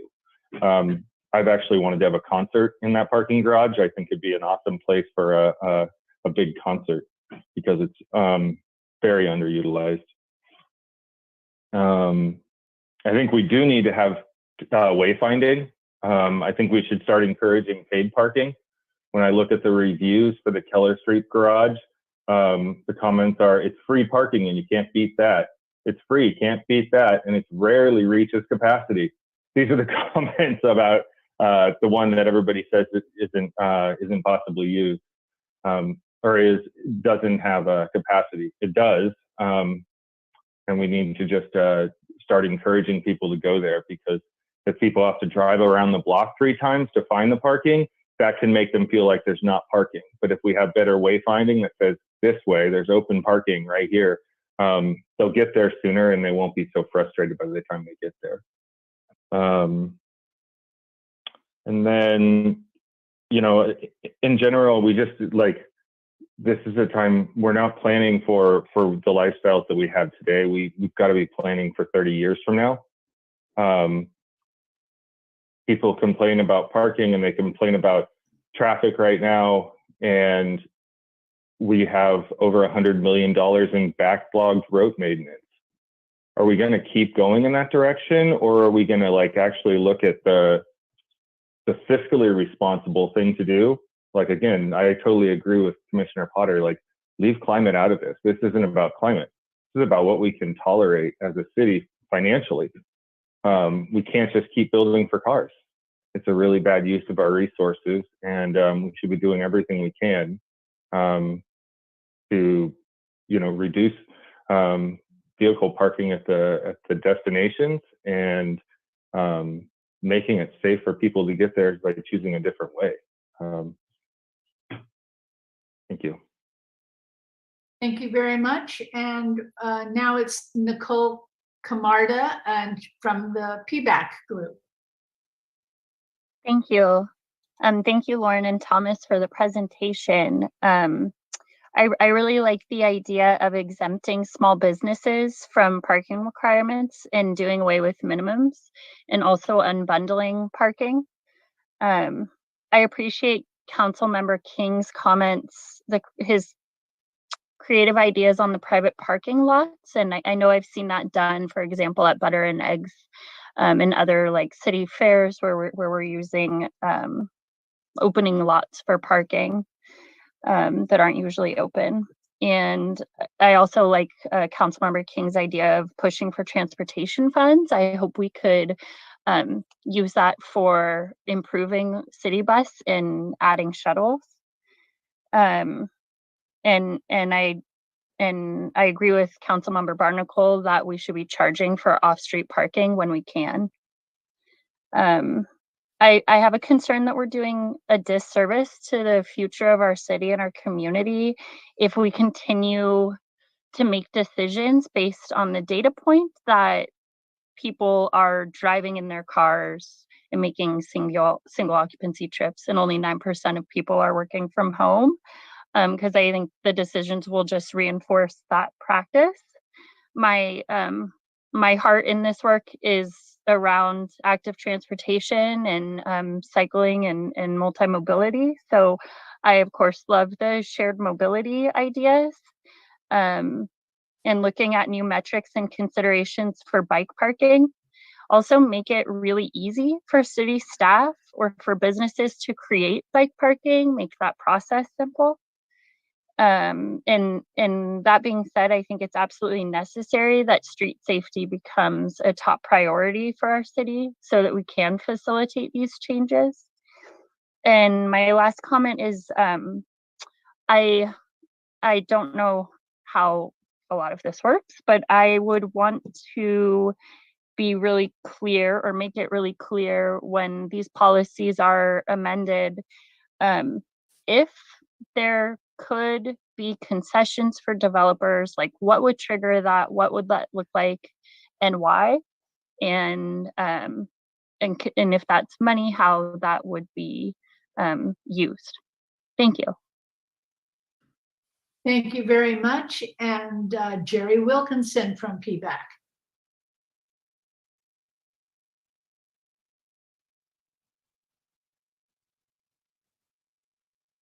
Sorry. Thank you, Madam Mayor.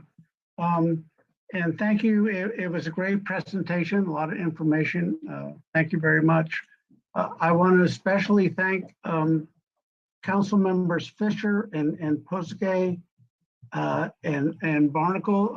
Your statements, I think, are exactly where we need to go, as well as Commissioner Hooper and Potter.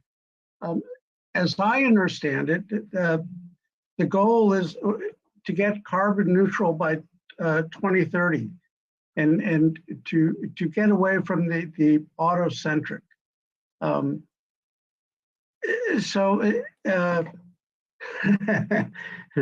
Long story short, we're trying to get away from the auto-centric. We need to get to alternative transportation.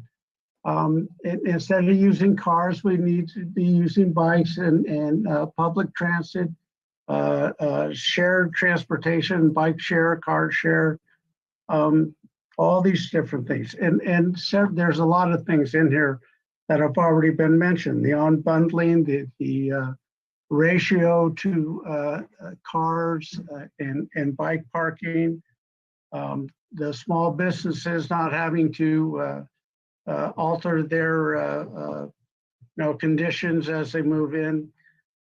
But really, the gist of it to me is we need to get away from auto-centric building and planning. And we can't think about the way it is now and say, these things exist, we can't change, and we have to think about what can we do to make the changes that we need. So I'm stumbling around a little bit. I'm trying to read my notes, and I think that's it. I hope you got the gist of what I was trying to say. Thank you. Thank you very much. And Kelly Bond from the PVAC committee. Hi, thank you. Yeah, I had the privilege of just coming back a couple of days ago from Oklahoma City, attending the 30th Congress for the New Urbanism, which was very exciting. One of the themes was climate, and I heard a lot about best practices in built environment design and a lot about parking. So this is very timely as well. So I'm excited to be in this session today. Very much in support of any and everything we can do to move toward our climate goals as rapidly as humanly possible, in support of eliminating parking minimums, having maximums, unbundling parking, a lot of things that were already said and supported, having bike requirements for parking, in support of all those pieces. And then just some other comments. It could be helpful perhaps at the next session to hear an update on the city's progress on those or the effectiveness of some things that were written into various plans that are currently in existence, and if there are options to strengthen language. So I believe there was encourage, the word encourage used a bit, but are there ways to incentivize or to require some things so we can put some more teeth behind the language that's being used? If there are going to be, new parking spaces added, are there going to be any EV requirements for charging or incentives to do that? Maybe perhaps even free charging depending on the space. Can we incentivize and require shared parking? So yeah, someone mentioned the Target parking lot. That's always the first one that comes to my mind because it's a sea of pavement being very much underutilized. So how can we work that in here to really utilize that? Can we talk about having paid parking downtown? It's timed, but can it also be paid? The on-street parking, as well as surrounding areas, perhaps it's permit residential only on side streets if we're worried about overflow, but really factoring in the true cost of parking that's already in existence and encouraging people driving less and also, moving, not staying in one spot for too long if it's paid parking, or considering to use a different mode to get to their destination next time. I'm wondering how this discussion ties into and impacts existing parklets and other spaces that are being used for dining and other things in the city, if that's something that would be written into such a policy, a pathway for businesses to use existing on-street or not on-street parking spaces for other uses. And then I think it was mentioned, trying to have some more comparably sized cities for this. I'm wondering about car share specifically, if there's any data that could be brought to the next session on car share.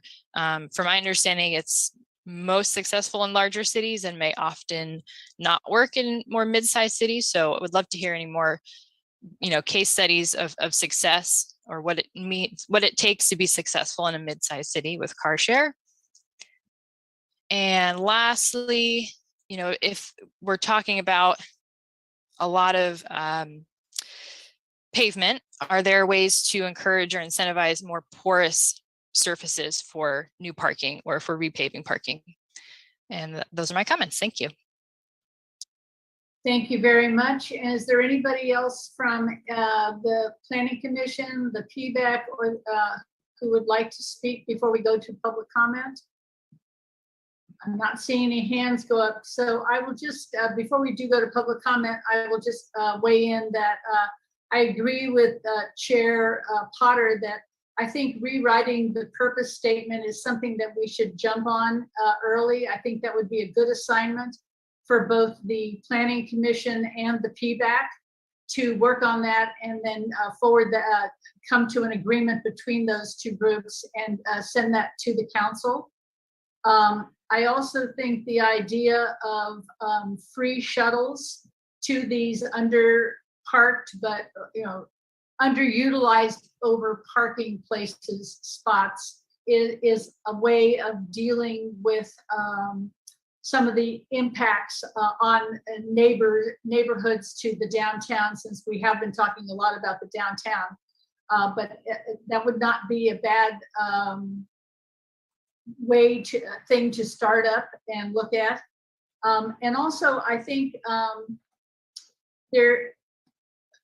several people have talked about where we're going to implement these changes in minimums or reducing maximums. And I just want to point out that there are several residential places in our city that are really not even anywhere near anything commercial, but are totally overparked because they currently have multiple residents in what is a single family home, but is because of the high rents in our town are being utilized by a number of unrelated adults and who share rooms in some cases, and all seem to need to have a car in order to get to their place of employment. So I really want to make sure that as we are looking at reducing the minimums, we're not we're not impacting those areas, and thinking about the idea of car maximums per residence.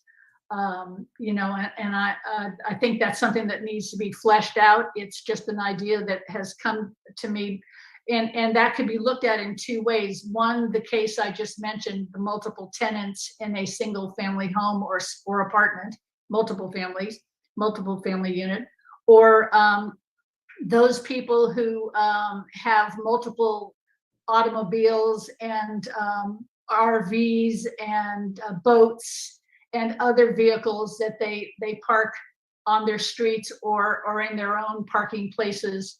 I just think we want to be looking at this as a community as well. All the comments about, are we going to make downtown a place where no one can park reminds me of the comment that it's so crowded here, nobody goes there anymore.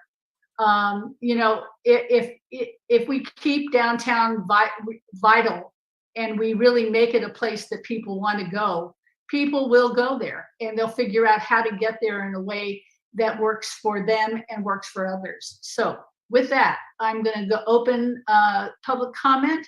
So I'd like to ask our interim city clerk if she has received any comments on this workshop item. Madam Mayor, we have received 7 public comments that have been posted online. Thank you very much. And so I will ask our moderator if we can see if there's anyone in the Zoom audience who would like to speak in public comment on this item. Mayor, I'm happy to do so, but it looks like Heather has her hand up. I just we were hoping to do a quick polling exercise of members of the public before going to public comment. If we can. I missed that. I'm sorry. Go ahead. Does that still work? Yes, of course. Okay, so Kelsey is going to pull up the slide for the Mentimeter, sorry, and take it from there. Kelsey? Yes, thank you. And thank you everyone for joining tonight and for the great presentation and follow-up questions. I'm really excited and invigorated by the discussion so far. So thank you all for being present and participating. Before we dive into public comment and some further discussion, we do want to poll the community that's in attendance tonight to help us gain an understanding about how you all are feeling on these policies that were presented. And we just want to make sure that we're incorporating the community's voice as we're going to curate the draft updates. We'll be utilizing Mentimeter, which I'll share with you in a second. It's a real-time polling tool and instructions are really easy. So let me share my screen quickly here. Let's see.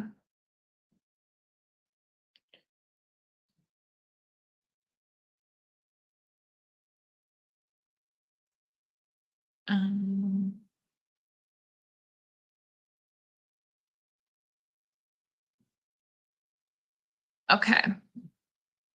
So we should be looking at the instructions to join. So all you need to do to join is go to menti.com. If you have a smartphone or a tablet around, you can definitely join via smartphone or tablet or just another window on your browser. And all you have to do is enter the code 4886-6421. And that code and the instructions will be displayed as we continue on for this polling session. So I'm just gonna put out a low stakes, what is your favorite animal question to make sure that everyone's gaining comfort with utilizing the tool. So we can see, here we go. Okay, we got wombat, cat, chimpanzee, panda, owl, dinosaur. Dog and cat are looking pretty large. So those are the most popular. So in the corner, we can see we have 19, 20 participants so far. So everyone's diving in and utilizing the tool. So I think we can move on here.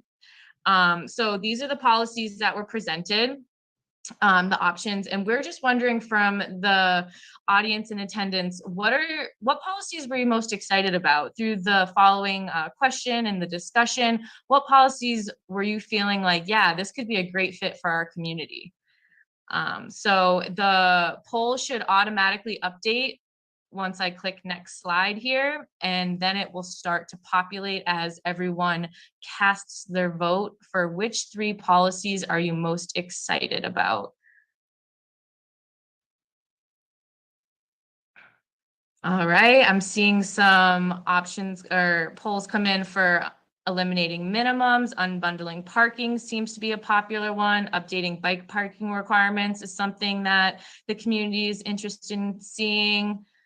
Eliminating minimums and unbundling parking, staying at the top. We have some support for exempting small businesses from parking requirements, as well as a bit for establishing maximums, and a change of use equals no parking required.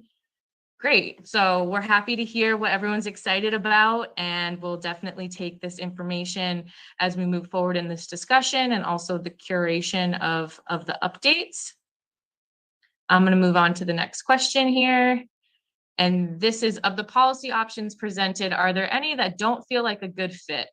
Any that we should just shy away from and maybe not consider? They just don't feel like they're for Petaluma. So these are the options. And here we go again. So of the policy options presented, are there any that do not feel like a good fit? All right, we got none. So there's at least a little bit of interest in most of the options. A little bit of hesitation maybe around eliminating minimums, reducing minimums, establishing maximums, so potentially just changing parking requirements in general. A little hesitation towards there. Great, but overall we got 55%, 50% looking at the policies generally feel like a good fit through some further discussion and some more detailing out. All right. So then another question here we have for you, I think there's been a lot of conversation about overall community goals and values, and particularly looking at achieving Petaluma's commitment to carbon neutrality by 2030, which policies do you feel would be the best path for Petaluma to take in towards achieving this goal? So we have the options, and now we're going to look to see what everyone thinks in terms of achieving Petaluma's commitment to carbon neutrality. So potentially establishing minimums, maximums, or eliminating minimums, sorry, establishing maximums. Unbundling parking could be a great tool. Potentially establishing a change of use equals no parking required. Updating bike parking requirements. Yeah, let's get the people on the road and on a comfortable, safe biking environment. That sounds great. So overall, we are looking at eliminating minimums could be a great fit, updating bike parking requirements, establishing maximums, or unbundling parking. All right.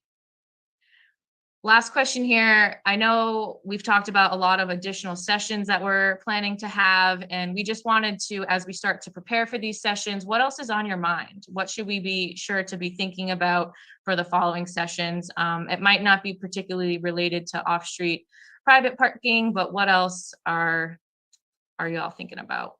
And this should be an open response.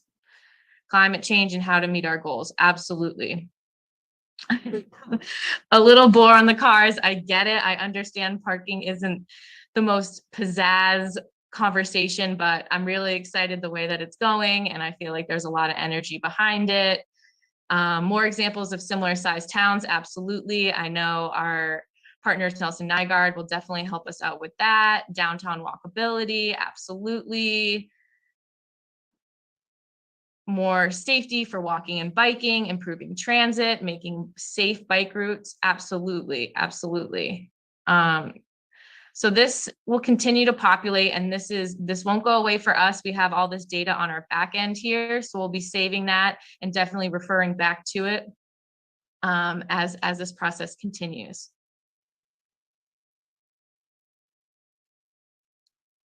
All right, and with that, I'm going to pass it back to the Madam Mayor to open public comment.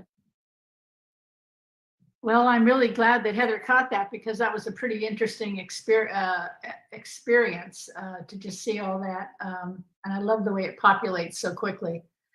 So with that, we will go to our moderator, and he can call on people who are would like to speak on this item. Thank you, Patrick. Thank you, Madam Mayor. At this time, members of the public wishing to speak on this item, please raise your hand in Zoom and you'll be called on in turn. You'll have 3 minutes in which to give your comments, at the end of which you'll be muted, or if your comments conclude before then, you'll yield your time at that point. Speakers are encouraged to be respectful. Threats of violence and obscenity are grounds for removal from the meeting. And speakers are, they must keep on the topic under discussion by the City Council. If you're off topic, you will be muted. Our first speaker is Rakusin, followed by Paul G. Rakusin, you may unmute and begin your comments. Thank you for that, and I appreciated the presentation. I guess I would say in the context of some of the options laid out there, yes, you can, I guess, do away with minimum parking spots. I would definitely say no maximum. I think, one of the messages that I would really like to see is this idea of deregulating some. It also goes along with this idea that people can use parking spaces for other events. But really what I want to talk about is just this broader idea of maybe focusing more on solutions. I think Councilmember Barnacle mentioned this, is focusing more on solutions rather than kind of negative incentivization. I know the intent is really a good intent, which is to make a greener, more sustainable future. But the language I'm hearing from Hooper and McDonald is kind of, we got to push people in the right direction, even if they don't like it. I never like that kind of language. I believe that kind of negative incentivization, that kind of almost antagonism between people and the representatives is never healthy. And I think you can instead focus on solutions. And I know a lot of council members, I'm hearing echoes of things from Chuck Marone at Strong Towns.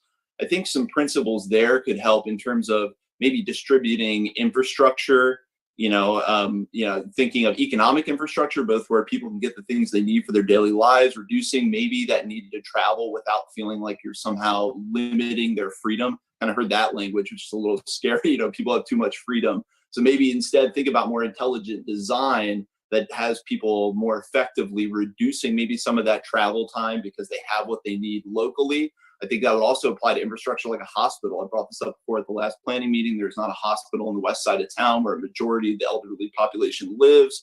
So when we're talking about need to travel, that dovetails with that whole elderly population. My 90-year-old father-in-law is not going to jump on a bike and go to a bike shower to get to where he needs to go. So if we can talk about maybe other infrastructure solutions, I've heard a lot about bikes, but other infrastructure solutions that could be implemented in a town of this size that would have, this pretty large elderly population be able to meet their daily needs and do what they have to do, as well as they think is something big. And also thinking about, when kind of, these are certain regulations that aren't going to eliminate parking, obviously. When we think about this direction of, we want less cars, let's get rid of parking to make people drive less. I mean, there's practical considerations you have to make with people that drive into work in Petaluma. You know, a lot of the service industry jobs, frankly, people who work those jobs can't afford to live here, so they're coming from elsewhere. So we want to make sure our systems where people can make that transit, and also tourists, you know, the population comes to visit Petaluma, huge economic impact. We want to make sure, you know, those people have availability to use the city as well. So I think focusing on solutions that would make the alternate to driving more, you know, that would basically displace automobiles by their superiority rather than kind of punitive, negative incentivization, I would love to see be the focus. Thank you for those comments for Houston. Our next speaker is Paul G, followed by Taryn Obaid. Paul, you may unmute and begin your comments.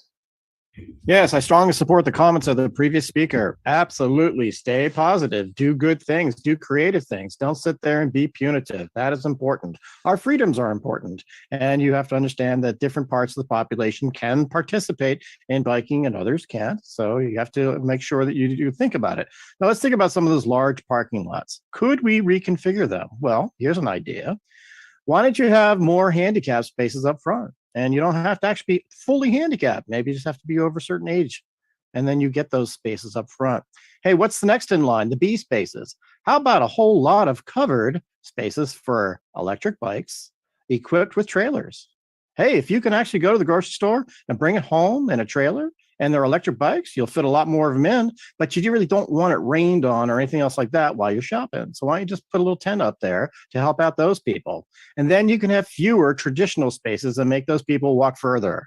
So, I mean, that's an idea that could actually socially engineer and give incentive and some kind of special needs for people who get there. But let's be honest, you know, people 60s, 70s, 80s are not going to do that. They're not going to get on their bikes. So it's great that the people, you know, teenagers and 20s and 30s and 40s can maybe do it. But the older people are not going to be able to necessarily. So don't force them into a bad position. So I just want to also say that this has been an excellent model of how we should be approaching our government going forward. This is a workshop where you're getting really good discussion. Standing ovation to everybody here, the city council members, the planning commission, and the bike committee. I think you all did great jobs in trying to think about this issue and bring things together. So we really need this for other kinds of policies in our city as well. So thank you so much for a really productive discussion. And I'm looking forward to the next steps in this process. Thank you. Thank you for those comments, Paul. Our next speaker is Taryn Obaid, followed by Eris Weaver. Taryn, you may unmute and begin your comments. Hi, thank you. I am thinking about tonight's discussion on a grander scale in terms of like the whole system of how our city lives. And if we want to meet our carbon neutral goal by 2030, I feel like the parking discussion needs to be slotted into the larger discussion, which needs to be how do we get around without our cars so we don't need to park our cars? And the fact that we don't have safe streets has come up a lot over the past several years, and we still don't have safe streets. And pardon me if I missed it, but I don't see that we have a plan for safe streets that involves the public discussion. In fact, actually, I know Mr. Stutzman is not including general public discussion on that. But beside that, what about, really safe biking and walking? We really don't have that except for Lynch Creek. And so I feel like because we can't have parking ordinance that doesn't have the richness of understanding what the neighborhood is, how many people are already crowded into the neighborhood, whether there's sufficient parking yet there or not. And I feel like perhaps the bigger discussion here is how do we approach everything that we talk about from a larger systems perspective? How do we plan for our entire system by opening up the discussion for a greater review? And what I mean by that is pulling in people like Bike and Ped more regularly to chime in, pulling in Climate Action Committee on every discussion, What I mean by that is reversing this trend for ministerial decision-making, ministerial review, ministerial vetting of evidence, ministerial recommendation setting, ministerial approval. That is a strong trend right now that seems to set us up for endless mitigation on endless negative climate impacts, whether it's, carbon credit trading, whether it's not having to do a bike path. That seems to be the train that we need to stop here. And we need to do that before we have discussions about ordinances. Otherwise, we're just going to keep hitting up against problems. So thank you. Thank you, Taryn. Our next speaker is Eris Weaver, followed by Teddy Herzog. Eris, you may unmute and begin your comments. Thank you. I'm Eris Weaver. I'm the Executive Director of the Sonoma County Bicycle Coalition, and I am just so excited that you are all having this conversation, that you have all three of these bodies together, and that the city is really looking at this really effective, progressive way to look at shifting how people move themselves around the city. It's true that we can't do things only with sticks. We need carrots and sticks, both ways to make driving a less attractive option and make taking the bus or walking or riding your bike more attractive and easier options. And I hope that as these things go into effect, that all of you stay strong in terms of, there's always going to be people who will complain about not having as much parking as they think they want or need. And I've seen so many jurisdictions, pass good policies or make good plans and then cave when people start to complain. So I'm hoping that doesn't go there, that you don't go there. To Mayor Barrett's comment about, well, people are going to have all their cars and their RVs and all these things. And yeah, people can buy as many vehicles as they want, but do we have a right to park our private property on public land for free? I don't think so. There's lots of ways that I think pricing and variable pricing can also be used and help things. To commenter Paul G, let's not be too stereotypical about age. I'm well into my 60s and ride my bike everywhere I go. And then I also wanted to tag on with PBAC member Bond about converting parking, current car parking into other uses. You've already done the parklets thing. So we've already seen that you can turn a car parking space into a restaurant, without the world ending. All of these changes are going to take a while, but something you could do right now is start turning a small amount of car parking spaces into bike parking spaces. Look at the city of Portland's bike corral system, where you can turn one car parking space into a space to park 10 bikes, because too often we make bike parking compete with pedestrians and folks in wheelchairs, and we stick the racks on the sidewalk. That makes it hard for other people to get around. So if we're going to be shifting parking around, let's look at not necessarily that the bike parking has to go on a sidewalk, but shifting some of what has been used to park cars to park bikes instead. Thank you. Thank you, Eris. And I neglected to mention at the beginning of public comment, we currently have 31 people in attendance, just for your information. Our next speaker is Teddy Herzog, followed by Chris JRN. Teddy, you may unmute and begin your comments. Hello, everyone. Great discussion tonight. I think we all agree that the population of Petaluma is going to continue to grow, at least for the next 20, 25 years. And obviously more housing is going to keep getting built. Personally, I think we're going to see more and more tourism. Petaluma is just going to get more and more interesting of a place to come visit and hang out. However, does all these more people and more housing and more tourism, does that mean that we must also have more cars on the streets of Petaluma? Even though we spent the last 50, 70 years in Petaluma planning and building for more cars going faster, will the next 25 years that we're now planning for continue to see more cars, or can we begin to slow the growth of more cars? And personally, I've got a dream for the future of Petaluma that involves less cars and of cars driving slower. And the question is, do we want more cars driving around? Do we want more vehicle miles traveled? And if we don't, then let's not plan and build for more cars. We don't need more new parking unless we want more additional cars. I was pretty excited to see option 1A in the staff report for do away with parking minimums. I'm thinking that's a solid direction for us to be thinking about as we move forward with this. Thank you. Thank you, Teddy. Our next speaker is Chris JRN, followed by Sheila Baker. Chris, you may unmute and begin your comments. Hi, Council, committee members, commissioners, staff. My name is Christopher Neugebauer. Thank you for finally finding time to address this important and specific topic, which is one that I hope will get Petaluma well on its way to being a place where public and active transit takes a more vital role for more of our residents.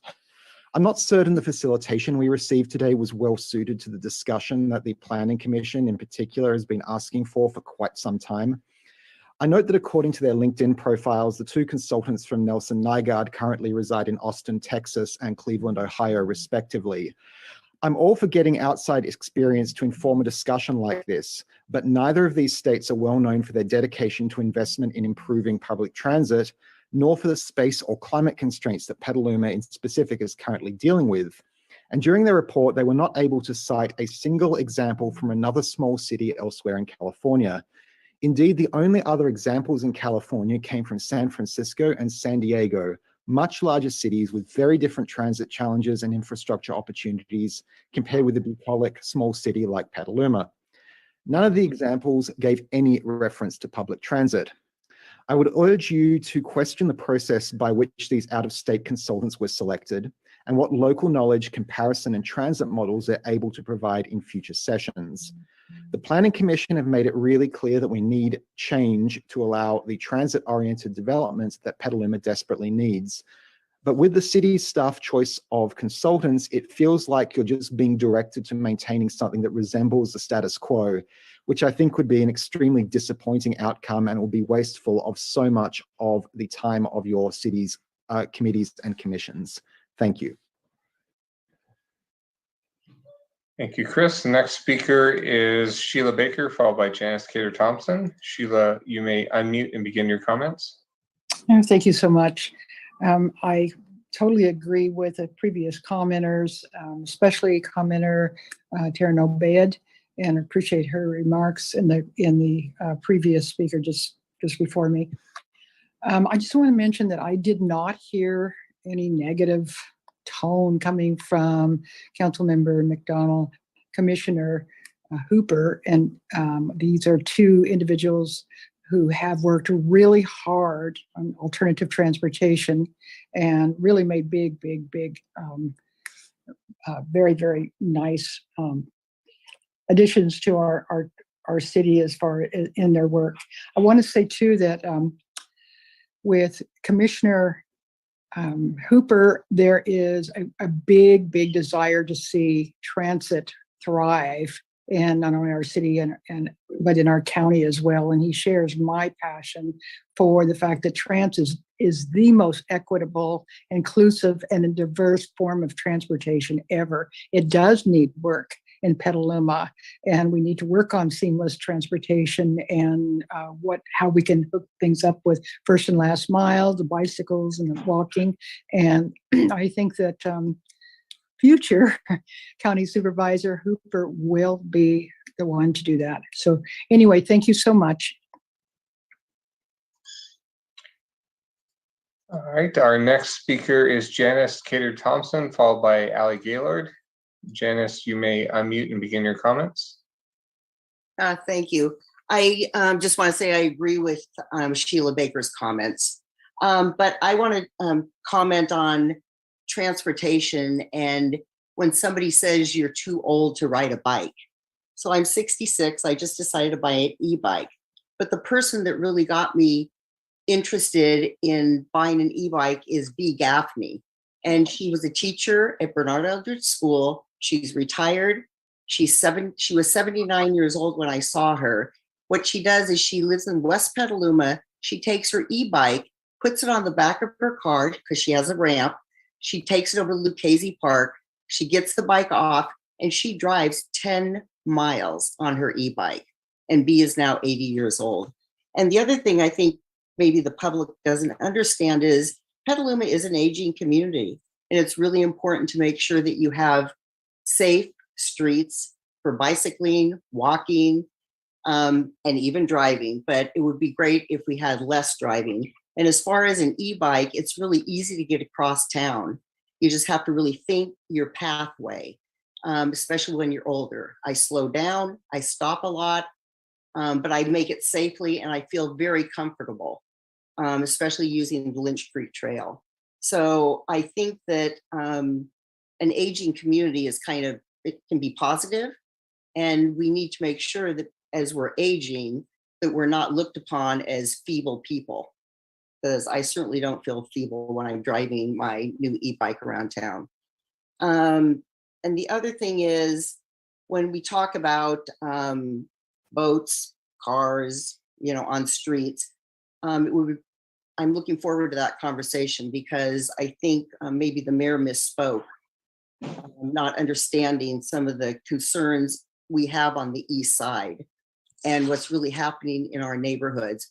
And it's not just multiple people living in homes, it's people just having toys, and they need to store their toys someplace else and not on city streets. And then making it that you have 7 cars on the street because people have their toys in their driveways. And I'm talking about boats, motorhomes. And I encourage you all to come to the east side and take a drive around and see what's happening. Thank you very much. I think this is a great conversation. I'm looking forward to the next 2 workshops. Thank you, Janice. Our next speaker is Allie Gaylord, followed by Dwayne. Allie, you may unmute and begin your comments. Hi, thank you. This is Allie Gaylord, Eastside Petaluma resident. I just wanted to thank the commission, the council, and et cetera for having this conversation today. It's really important, and having the presenters clearly present a lot of alternatives and background was great. I wanted to say I completely support the city eliminating parking minimums and establishing parking maximums throughout the city. Car parking has a definite economic and environmental cost, so we shouldn't require more supply than is absolutely needed. I also support unbundled parking. I did want to just raise a technical point that deed restricted affordable housing is functionally unable to charge for parking. So I just wanted to highlight that in the unbundled discussion, that it doesn't fully translate to that and can be kind of confusing. However, allowing reduced parking requirement for affordable housing operates in much the same way as unbundling parking, where the total number of parking spaces built out is fewer, and only residents that actually have or need autos would have a parking space built and available to them. I also wanted to underscore the presenters' comments about the chicken and egg issues around getting people to mode shift, and the comments that the council members and commissioners made about nudging people to make different decisions being the only way to move towards change. Policy direction will be the way to gradually move us towards achieving our climate and mobility goals.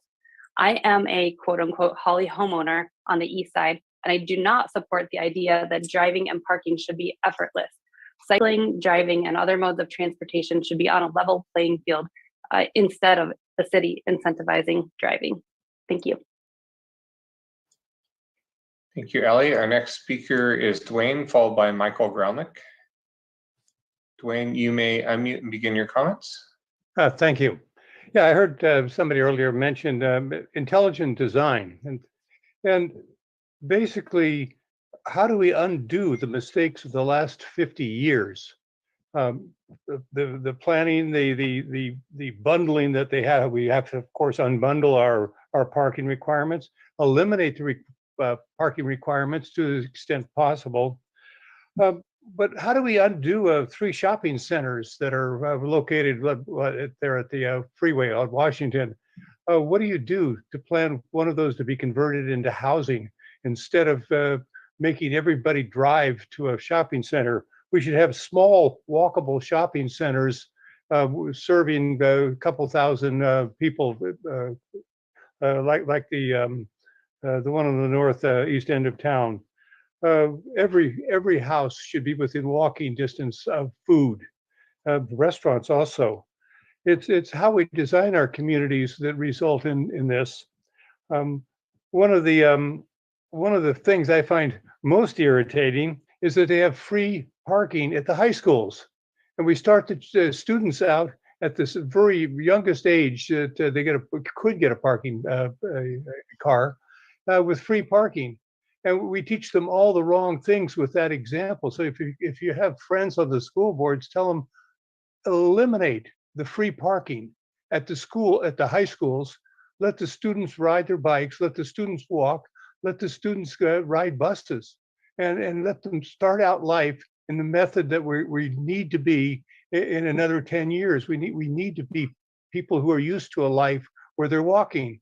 All of our amenities and our jobs should be within walking distance. Transportation is nice, and providing transportation by whatever means we can, but walkable communities, planning for walkable communities, and eliminating all carbon subsidies are absolutely necessary if we're going to meet our carbon goals, if we're going to have a survivable Earth. Thank you very much. Thank you, Dwayne. Our next speaker is Michael Graulich. Michael, you may unmute and begin your comments. Yeah, thank you for including me. I'd like to speak secondly to the psychological and sense of community aspects, but first briefly to the relation between on-street and off-street parking that this broader conversation brings up. But you may remember about 4 months ago, I raised the conversation of RVs being used in some cases for home office use, with COVID and people with compromised immune systems in the family. And so I just want to note that one of the things that as there's been a shift to working from home, that means fewer people have offices or going to their offices with cars. And yes, some of those RVs are the extra bedroom being used as an office that enables us to do that. So there is a relation between the non-toy RV and people not having to go downtown to the offices. Secondly, before my family moved up here from Marin, which was before COVID, one of the towns started to have, it was Tiburon, Friday nights on Main, and they'd close the roads. And think about this image, and people would come out into the streets, and the restaurants had, the outside. And that's just one brief example for a few hours of what we could plan towards in the next 10 to 15 years if we look ahead. Reducing parking spots and then having a little more density in mixed use and restaurants and alternative bike paths that are safer brings people into more communication and relationship with each other. And that creates a sense of community. People get to know each other better. They look out for each other more, they understand each other more. Actually getting people to interact with each other and have a sense of community is part of the end game of this reduced parking conversation. And so it ties neatly, not just to environmental issues, but to the evolution of our society as a sense of community. Thank you. Thank you. And that is the last hand we have raised. So I'll turn it back to you, Madam Mayor. Thank you. With that, we will close public comment, and I will bring it back to our workshop and see if anyone has any questions, or else we will go to Heather to sum this up. Okay, Councilmember Fisher. I guess my question is, I just want to include that I'm in favor of transactional maximums, which I didn't say. And I just want to express my gratitude for having this workshop. We are so fortunate to be having this discussion at this time, and really grateful for having it. And I wanted to ask, there was, at the end of the staff report, there were a series of 5 questions that staff had. And I'm not sure if they still are wanting an answer, or if we've really said enough to really set the tone and the direction that we're going. So, and just want to stress also that, this chicken and the egg, that we really need to prioritize, our infrastructure for bike and ped, and also increase our transit, and also make way for other modes, so that people don't have to own cars, that there's alternative, and really keep that in our focus. So in response to your question there, we are going to do a straw poll among the council members. So yes, anything you'd like to add would be good, but maybe you want to wait until that time. So, which will be following Heather's summation. Councilmember Barnacle. Thank you, Madam Mayor. I wanted to uplift a couple of the comments that I heard from the public. So would love to see no more free parking at the schools. That would be amazing. The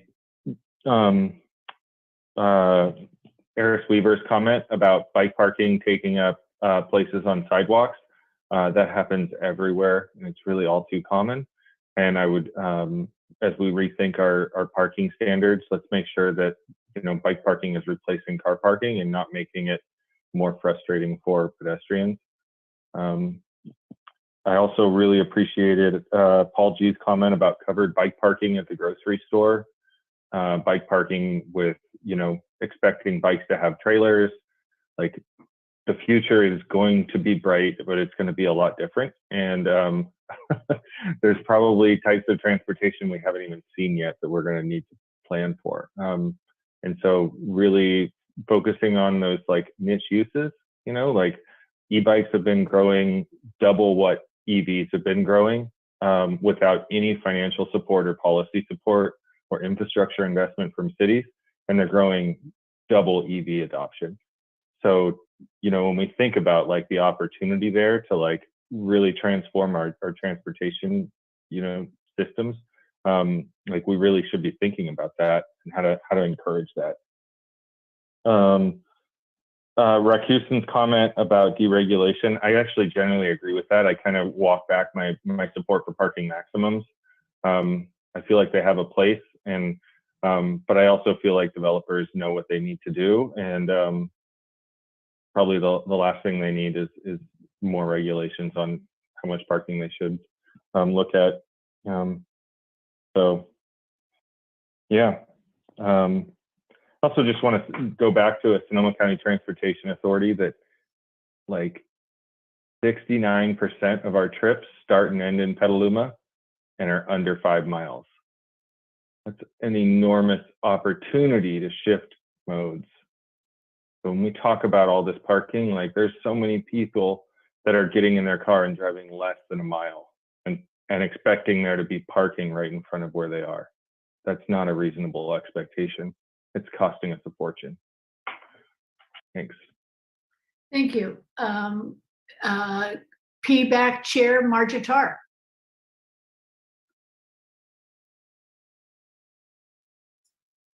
There.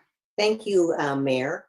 I just wanted to very quickly say that this discussion has been long overdue, and thank everyone for putting it together in this new and inclusive format. I also look forward very much so to the next 2 workshops. And rather than be repetitive, I would like to note that I fully support my fellow PBAC members and their comments and what they spoke about. I am so lucky to be surrounded by such a group of knowledgeable and forward-thinking committee members, as we are also, we could say the same thing for our Planning Commission and our council as well. But it's just been lovely tonight. And I thank everyone who has participated. Very informative. We're moving forward. Thank you. Thank you. And I think the feelings go back from the council to our commissions and committees. We are well supported and well informed. So thank you all for your efforts here and in your regular civic work that you do at your regular meetings. So with that, I don't see any other hands raised. So I am going to go to Heather Hines. Thank you, Mayor. So we have tried to remain incredibly flexible and pivot through this discussion. We weren't sure quite where the conversation would go or what would be the focus. So we have taken the lead from kind of how generally the comments have gone in terms of the topics that were raised. And if it's okay with you, Mayor Barrett, to share those as topics that it might be good to do the straw poll of the council. We have all taken notes, but it would be nice to know whether certain things have a majority of the council kind of feedback to pursue or not. So I think, Kelsey, can you pull up that slide with those topics? And while she is doing that, I would ask you Councilmember Fisher's question, and that is that on page 20 of the staff report, there were 5 bullets that are a kind of a summation of questions for discussion. I don't know if you've included them in this, but I don't know if you wanted to also add those or have us address those. Not specifically. It seemed like people went right to some of the key components and we started getting feedback on that. So I think that's adequate to focus on at this point. Okay. If that works for the council. And I recognize that this might be a little bit, this might challenge us a little bit with straw poll for all of these because we've pivoted as people were talking, but these are really the 11 things that really stood out. Lots of comments, lots of great comments. We've got copious notes, so not saying that those are all going to the wayside if they're not on here, but these were kind of the themes specifically to parking regulations that it would be good to kind of sum up and see a straw poll of the council if there's majority for these items. And would you recommend we take them one at a time? Yes.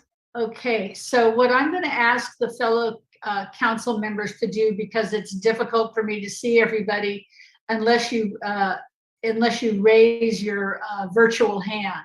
So I will start with number 1, which is exempting small businesses from parking regulations. If you're in favor of that, could you, and you're a council member, can you please raise your virtual hand? Okay, so I am seeing Councilmember Barnacle, Councilmember McDonald, Vice Mayor Posake, Councilmember Fisher, Councilmember King, no, not Councilmember, yes, Councilmember King, and I think my hand is up as well. So, okay, so that's the first one. This was successful. Okay, let's all put our hands down and we'll go on. Council, put your hands down, Vice Mayor, thank you. Okay, so establishing a change of use does not generate an additional parking requirement. Is that correct? So re-tenanting existing buildings doesn't trigger additional parking requirements. Okay, so if you're in favor of that, I would like you to raise your hand, and I've raised my hand. Vice Mayor Posake, Fisher, McDonald, King, Barnacle. Can I just ask a question on that one? Certainly.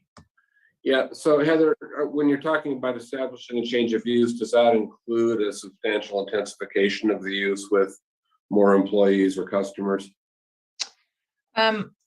I mean, again, open to discussion, but the most common way we deal with this is going from I don't know, retail to a restaurant or office to a restaurant, that kind of change. So no change in the size of the existing building, but a change to the use.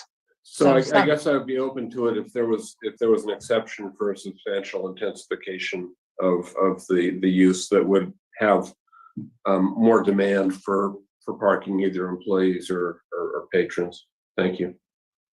Okay, thank you. So let's lower our hands, please, and move on to number 3. Update the parking ordinance purpose statement. Okay, so I have Teresa and Dave King, Dennis Posake, Delinda Fisher, Brian Barnacle, Kevin McDonald, Mike Healy. That's unanimous. Okay, number 4, unbundling parking for multifamily housing. Okay, let's lower our hands and then raise them again if you're in favor. Okay, so Barrett, Barnacle, Healy, McDonald, King, Posake, Fisher. I think that's unanimous. Okay, decouple bike parking requirements from vehicular parking requirements. That's number 5. So we will lower our hands and raise them. Okay, so Barrett, Barnacle, Posake, King, McDonald, Fisher, Healy. Okay. Number 6, establishing a consistent metric for parking calculations. Okay, so that's Barrett, Barnacle, Fisher, McDonald, Posake. That's 5 hands up. Okay. Madam Mayor, if I can make a comment, since Yes, of some of course. these are really not exactly yes, no answers. I'm a maybe. There's no thumb up, thumb down in the Zoom presentation for maybe. That's fine. I don't get to do that. So I'm a maybe. So, and do you want to, Councilmember Healy just gave like a reason what he would be more in favor of or less in favor or want to discuss. Do you have? Yeah, because of my comment before about flexibility. I think what is established in one neighborhood is not necessarily the best for another neighborhood. And I think our planning commission, I think the future councils, because it's going to be other people besides a lot of us, should have some degree of looking at the pragmatics of the situation and making a decision whether or not less or more parking are needed, particularly if there's a substantial impact on an adjoining neighborhood. So those are my reasons. I'm open to seeing what is proposed, but I don't want to commit to it tonight. Okay, thank you very much for that clarification. So now we are on to number 7, and that's eliminate minimum parking requirements.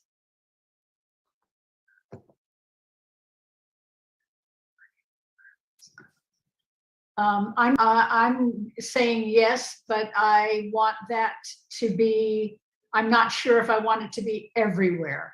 So that's my caveat. Okay, Councilmember Barnacle, Councilmember King, Councilmember Fisher, Councilmember Posake, and Councilmember McDonald. Okay.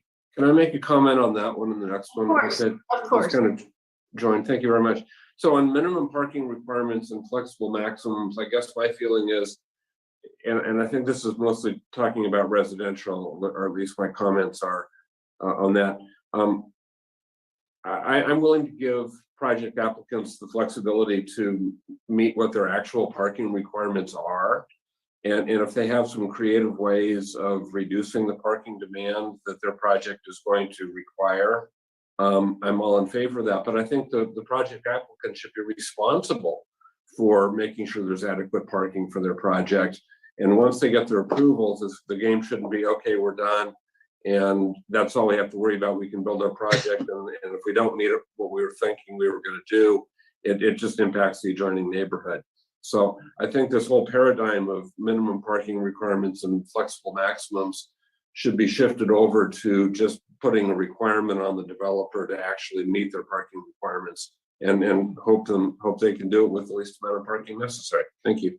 Thank you very much. Councilmember, is there any specific areas of Petaluma where you've seen like a neighborhood just become super impacted by parking? Is that a question to me? Yeah, I believe it is. Yeah. Oh, sure. Baywood would be a good example. You've got the older apartment complex on one side of the street and the brand new one on the other side of the street. Drive down there sometime. It's ugly. Okay, so let's. And another example I'll give you. apartments across the street from Exchange Bank on Washington. If you walk that neighborhood early in the morning before any of the businesses in the Golden Eagle Shopping Center are open, you'll see 20 cars parked in the parking spaces closest to the River City Apartments there. They're certainly not patronizing any businesses. They're parked there because the parking for that project was inadequate, and it has been forever. Thank you. Madam I Mayor. mean, is it inadequate, or did we get more housing units built because we didn't enforce a larger parking limit on them? It feels like, I mean, the exact example you just gave is them using parking spaces at a time when nobody else was patronizing businesses. I don't see that as a bad thing. Well, the owner of the Golden Eagles Shopping Center would be perfectly within his or her rights to tow all those cars. And we have other, property owners in downtown who are much more aggressive about that kind of thing. So I don't think we can count on the good graces of a property owner not to do that. And, the city's been talking about trying to redevelop the Golden Eagle for 20 years, which would eliminate that parking. And if the River City Apartments don't have adequate parking on their own, I don't know where those folks are going to park. Okay, thank you both. That's good, and that's a good discussion. Madam Mayor. Yes. Kevin. Yeah. Oh, Kevin, I'm sorry. Yes, go ahead. Thank you very much. Similar to this, I think most of these recommendations or numbered items are regarding development particular and specifics. And I would recommendation from staff about other alternatives such as came up regarding pay parking or time parking and other things, which I don't think is in the list. It fits a different thing. Maybe it'll come up at a future session, but just did want that on the table as having been popular tonight and yet in this development list. Yes, and I do think that Heather Hines made it very clear that these are big issues that they would like us to do a straw poll on, but they're not disregarding the number of things that we all had agreement on or had majority agreement on, and they want to bring those two there. So yes, this is not this and nothing else. Perfect. So thank you for that clarification. So unless someone else wants to speak, we'll go back to the next item and we'll lower our hands at this point. So the next item was the explore establishing flexible maximums. That's number 8. That's okay. All right. So raise your hand if you're in favor of that. And this is Barrett and Barnacle and Fisher and Posake. And Madam Mayor, again, I am a maybe. I'm not opposed to looking at those. And to comment about the discussion that just occurred, which I think was a good one. Yes. I don't think we have too many impacted places right now for parking. I really don't. I mean, Councilmember Healy mentioned a couple, and there may be pockets here or there. I think the question, this is dealing with prospective development. And I do think, for example, that had the parking requirements gone into that Casa Grande development that I discussed, I think the adjoining neighborhood would have been impacted in a negative way. So I think that I think we're looking at these things, and that's why I am looking at something like a flexible maximum. If that allows the developer to provide the minimum parking needed without overdoing it, I would seriously look at that. If it means something else, I'm not sure I would. Okay, thank you. I'm a maybe on that one too. I put my hand up because it said explore, but I'm not a foregone yes on parking. Okay, explore is a good thing to point out. Thank you for that. We can mark McDonald as a maybe on that one too. Okay, so we've got so we've got 2 for sure, but maybe even 1. Okay. No, 3 for sure. Okay, and the rest are interested in hearing more. So that's very good. Okay, so put our hands down and go on to number 9. Explore transportation demand management strategies.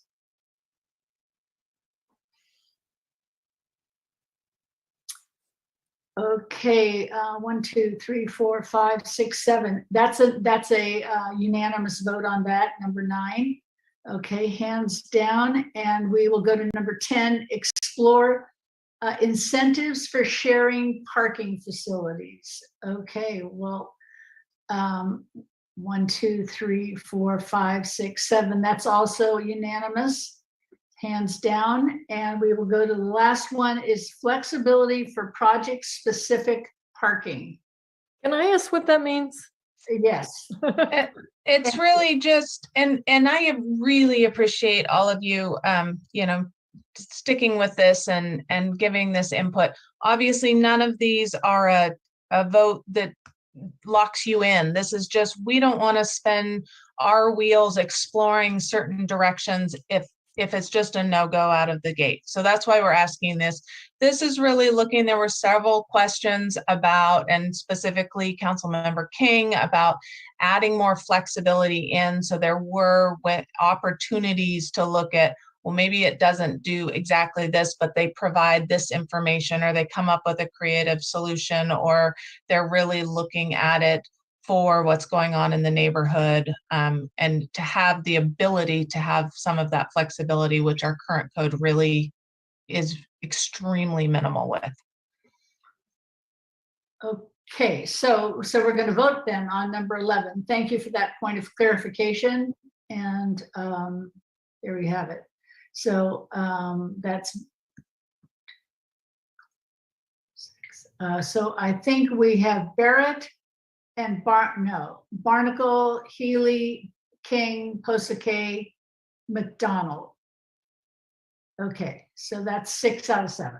So, okay, so that, okay, we're done on that. So that is our straw poll effort. And thanks everybody, because, this does reduce it to very kind of yes, no sort of things that none of us is really comfortable with at this point.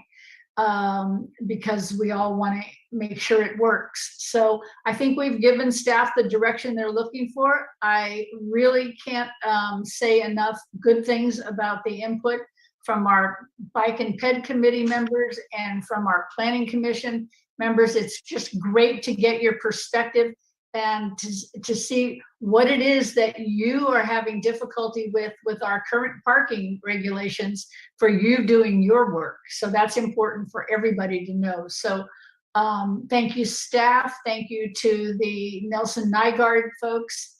And with that, we're going to go on to general public comment. Unless anybody from the staff has something more to say on this. Just thank you. Thank you for everyone for being here and kind of like taking a chance with us to have this 3-body joint meeting and doing polling. We know we were kind of, trying a lot of new things out. So thank you very much to everybody for their participation and the participation of the public as well. New things are good. Okay, so with that, we will go to general public comment, and I will ask our interim city manager if she's received any general public comments today or for today's meeting. Madam Mayor, we received 7 public comments that have been posted online. Thank you very much. And so I will ask our moderator to see if there's anybody in public who would like to speak on general public comment. Thank you, Madam Mayor. At this time, we're going to open up general public comment. I will start a 30-second timer to see how many hands we have raised and adjust the time accordingly. So I will share my screen now and remind the public that this is for items not on the current agenda. And so raise your hand now in Zoom if you'd like to speak on items that are not on the agenda. Attendees will be muted when their time expires or when their comments have concluded, whichever comes first. Speakers are encouraged to be respectful. Threats of violence and obscenity are grounds for removal from the meeting. And if you're unable to speak during the time allotted, please send your comments to the city clerk at cityclerk@cityofpetaluma.org. And at this time, we have 3 hands raised, so I will reset the timer for 3 minutes. And ask our first speaker, Recusant, to speak, followed by Paul G. Recusant, you may unmute and begin your comments. Thank you, Patrick. I just wanted to bring up a comment. We attended the Technology Advisory Committee meeting just last week, which was actually pretty informative about data security and data requirements for services, specifically fire and police in Petaluma. And I think it led to a great discussion about delivery of broadband technology. I know I've said in multiple of these meetings, and really any chance I get to advocate for fiber optic wiring of broadband directly to homes and businesses in that all important last mile delivery instead of cellular delivery of that broadband. And what I think was really interesting that came out of that meeting is there are many commenters who are concerned and putting forth information about potential health effects of 5G, both on human health and environmental health, and a lot of the question marks surrounding that. And the response from the Technology Advisory Committee was they don't look at issues pertaining to public health, so they couldn't really consider any of that in terms of how they're going to create or put city resources to divining some kind of policy around 5G. Obviously, the most contentious example that was referenced was the one on the Petaluma Creamery here on the west side of town. So I just wanted to, I guess, put forth a request to see how the city can form, I don't know if it's a working group or some kind of group that can deal with this public health aspect of technology. And that could even then go broader than just the discussion around 5G, because I know these are tricky things to tackle, but I think these could go into, all kinds of realms of how technology is affecting general public health. That could be mental health. And I mean, maybe that's too broad a scope for a city group or a city committee. But I just wanted to point that out, that for a lot of concerned people like myself, like other commenters, this health issue surrounding 5G really sounds like it is not being integrated into city policy or how the city is putting together their wireless ordinances at this point. And I just want to see how we can bring that whole slew of information, who the speaker right after me, Paul G., I'm sure he's going to have a lot to say about it, and has a lot of great information, how that gets entered into this conversation when it comes to shaping Petaluma city policy around wireless ordinances, this health component of 5G, take it out of tinfoil hat land and put it into real discussion, because there is real information. And just to clarify my comments made previously about the parking, I just want to thank the city. Great presentation. I guess if anything, I myself do not drive very much. I want to see less cars on the road, a society based much less around cars. I just love to see that focus then center on alternative means of transportation and laying out city and community design, so things that people are normally driving to are closer at hand throughout different neighborhoods is kind of my big takeaway. But thank you for the time. Thank you for your comments. Our next speaker is Paul G., followed by Taryn Obaid. Paul, you may unmute yourself and begin your comments. Okay, thank you very much. Once again, this is a great model for a public workshop that's in multiple steps that needs to be applied to any change in the wireless ordinance, if any is needed. Really, none is needed because Petaluma is sitting pretty with it exactly what they need right now. If you take a look at the current webpage, they have one there called Wireless Telecommunications Ordinance. I went there tonight, just downloaded 4 handouts. And one of those handouts, it says, quote, "The regulations set forth have been designed to protect and promote public health, safety, community welfare, and aesthetic quality of Petaluma without unduly restricting the development of needed wireless telecommunications facilities. Petaluma also wishes to balance public interest with private interest in establishing such wireless facilities," end quote. We're fine. That's exactly what we're doing with our current ordinance. This statement is both clear and correct. Our existing protective wireless ordinance means that we need the current restrictions already in place to remain in place and must only allow needed wireless telecommunications facilities, full stop. Hey, here's some further good news. The standards for needed WTFs have already been set by the Ninth Circuit Court of Appeals judges in the 2005 ruling in Metro PCS versus San Francisco. Cities can require from wireless applicants substantial written evidence of a proven gap in wireless telecommunications service in order to build any WTF. This means proving that there's an inability to place an outdoor wireless phone call in the target search ring. This has nothing to do with wireless information service or broadband, which is not supported by any federal preemption at all because it is unregulated at the federal level. Therefore, things are very clearly stated in these handouts. So then you read further on the page and it says, oh, we're going to do an update for this page for the very same reasons that are already stated.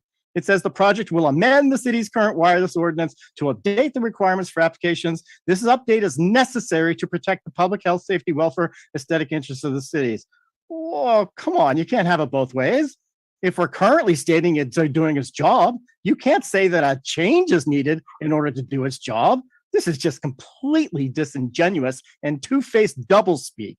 So I'm going to suggest that you eliminate this project. It is not on your list of priorities. There is no need to do anything at all. We are sitting just fine with all of the good hard work we did in 2018 to debate this issue, put it on the table. Hey, you know what has happened? All those handouts are from March of 2020, 2 years ago. What has changed in 2 years? Only 5 serial losses by the FCC in the U.S. Courts of Appeals.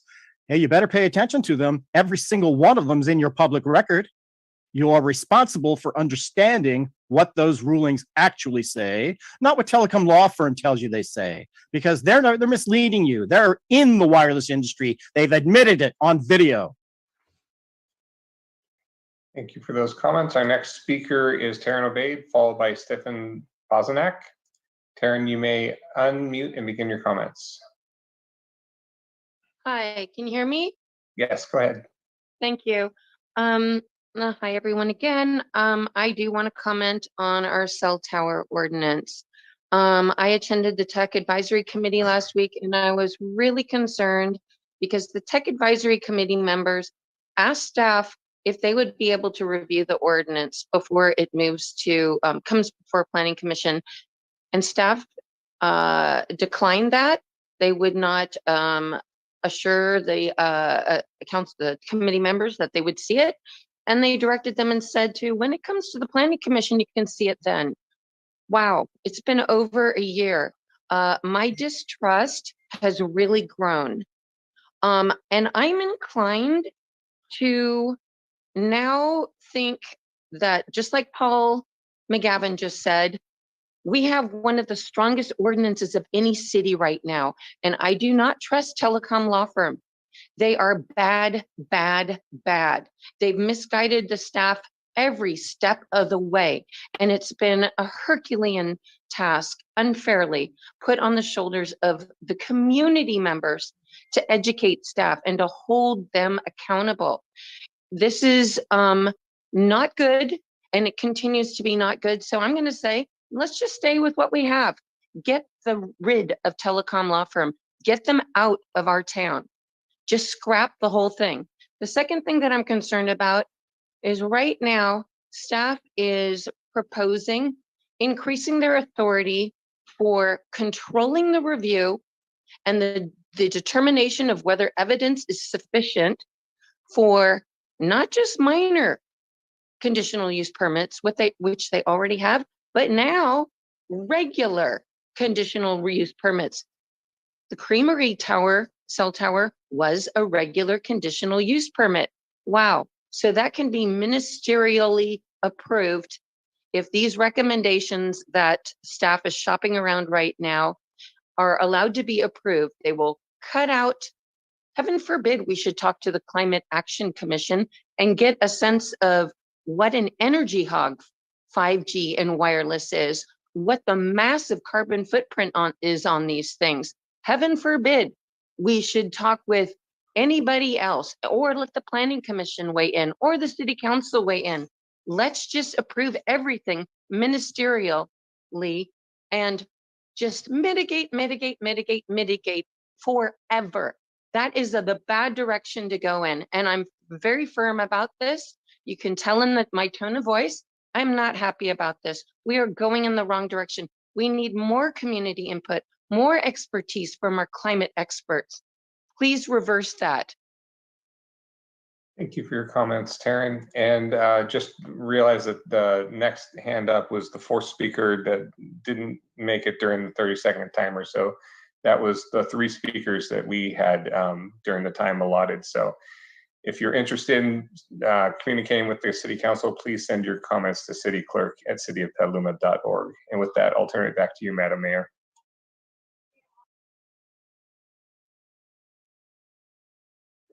Thank you very much. And with that, we are adjourning this. Oh, no, we're not adjourning because I see our city attorney has his hand up. So before we adjourn, I would like to call on our city attorney. Thank you, Madam Mayor. It's been a great discussion tonight, and it's getting late, so I don't want to take a long time, but I wanted to briefly respond to Ms. Obaid's comments. We are going to be receiving direction from the council, final direction on the council's priorities for the projects that are on the priority list, which does include updated telecommunications regulations. Ms. Obaid is mistaken. Maybe there's a misunderstanding or something about whether the public will be given an opportunity to review what will be brought before the Planning Commission in the first instance. They will be given. There will be an opportunity that the public has to review and then be ready to comment as part of the Planning Commission's deliberations, and then ultimately the council's. So that will definitely happen. But when it happens, we'll receive direction from the council about that. So I just wanted to provide that clarification. Thank you very much. Okay, thank you for that. And with that, we are going to adjourn. I just was checking to see if there's a date for the next parking meeting, but that has not been set up yet. So we will certainly put that on the website. So with that, thank you to everybody who contributed to this evening, and this meeting is now adjourned.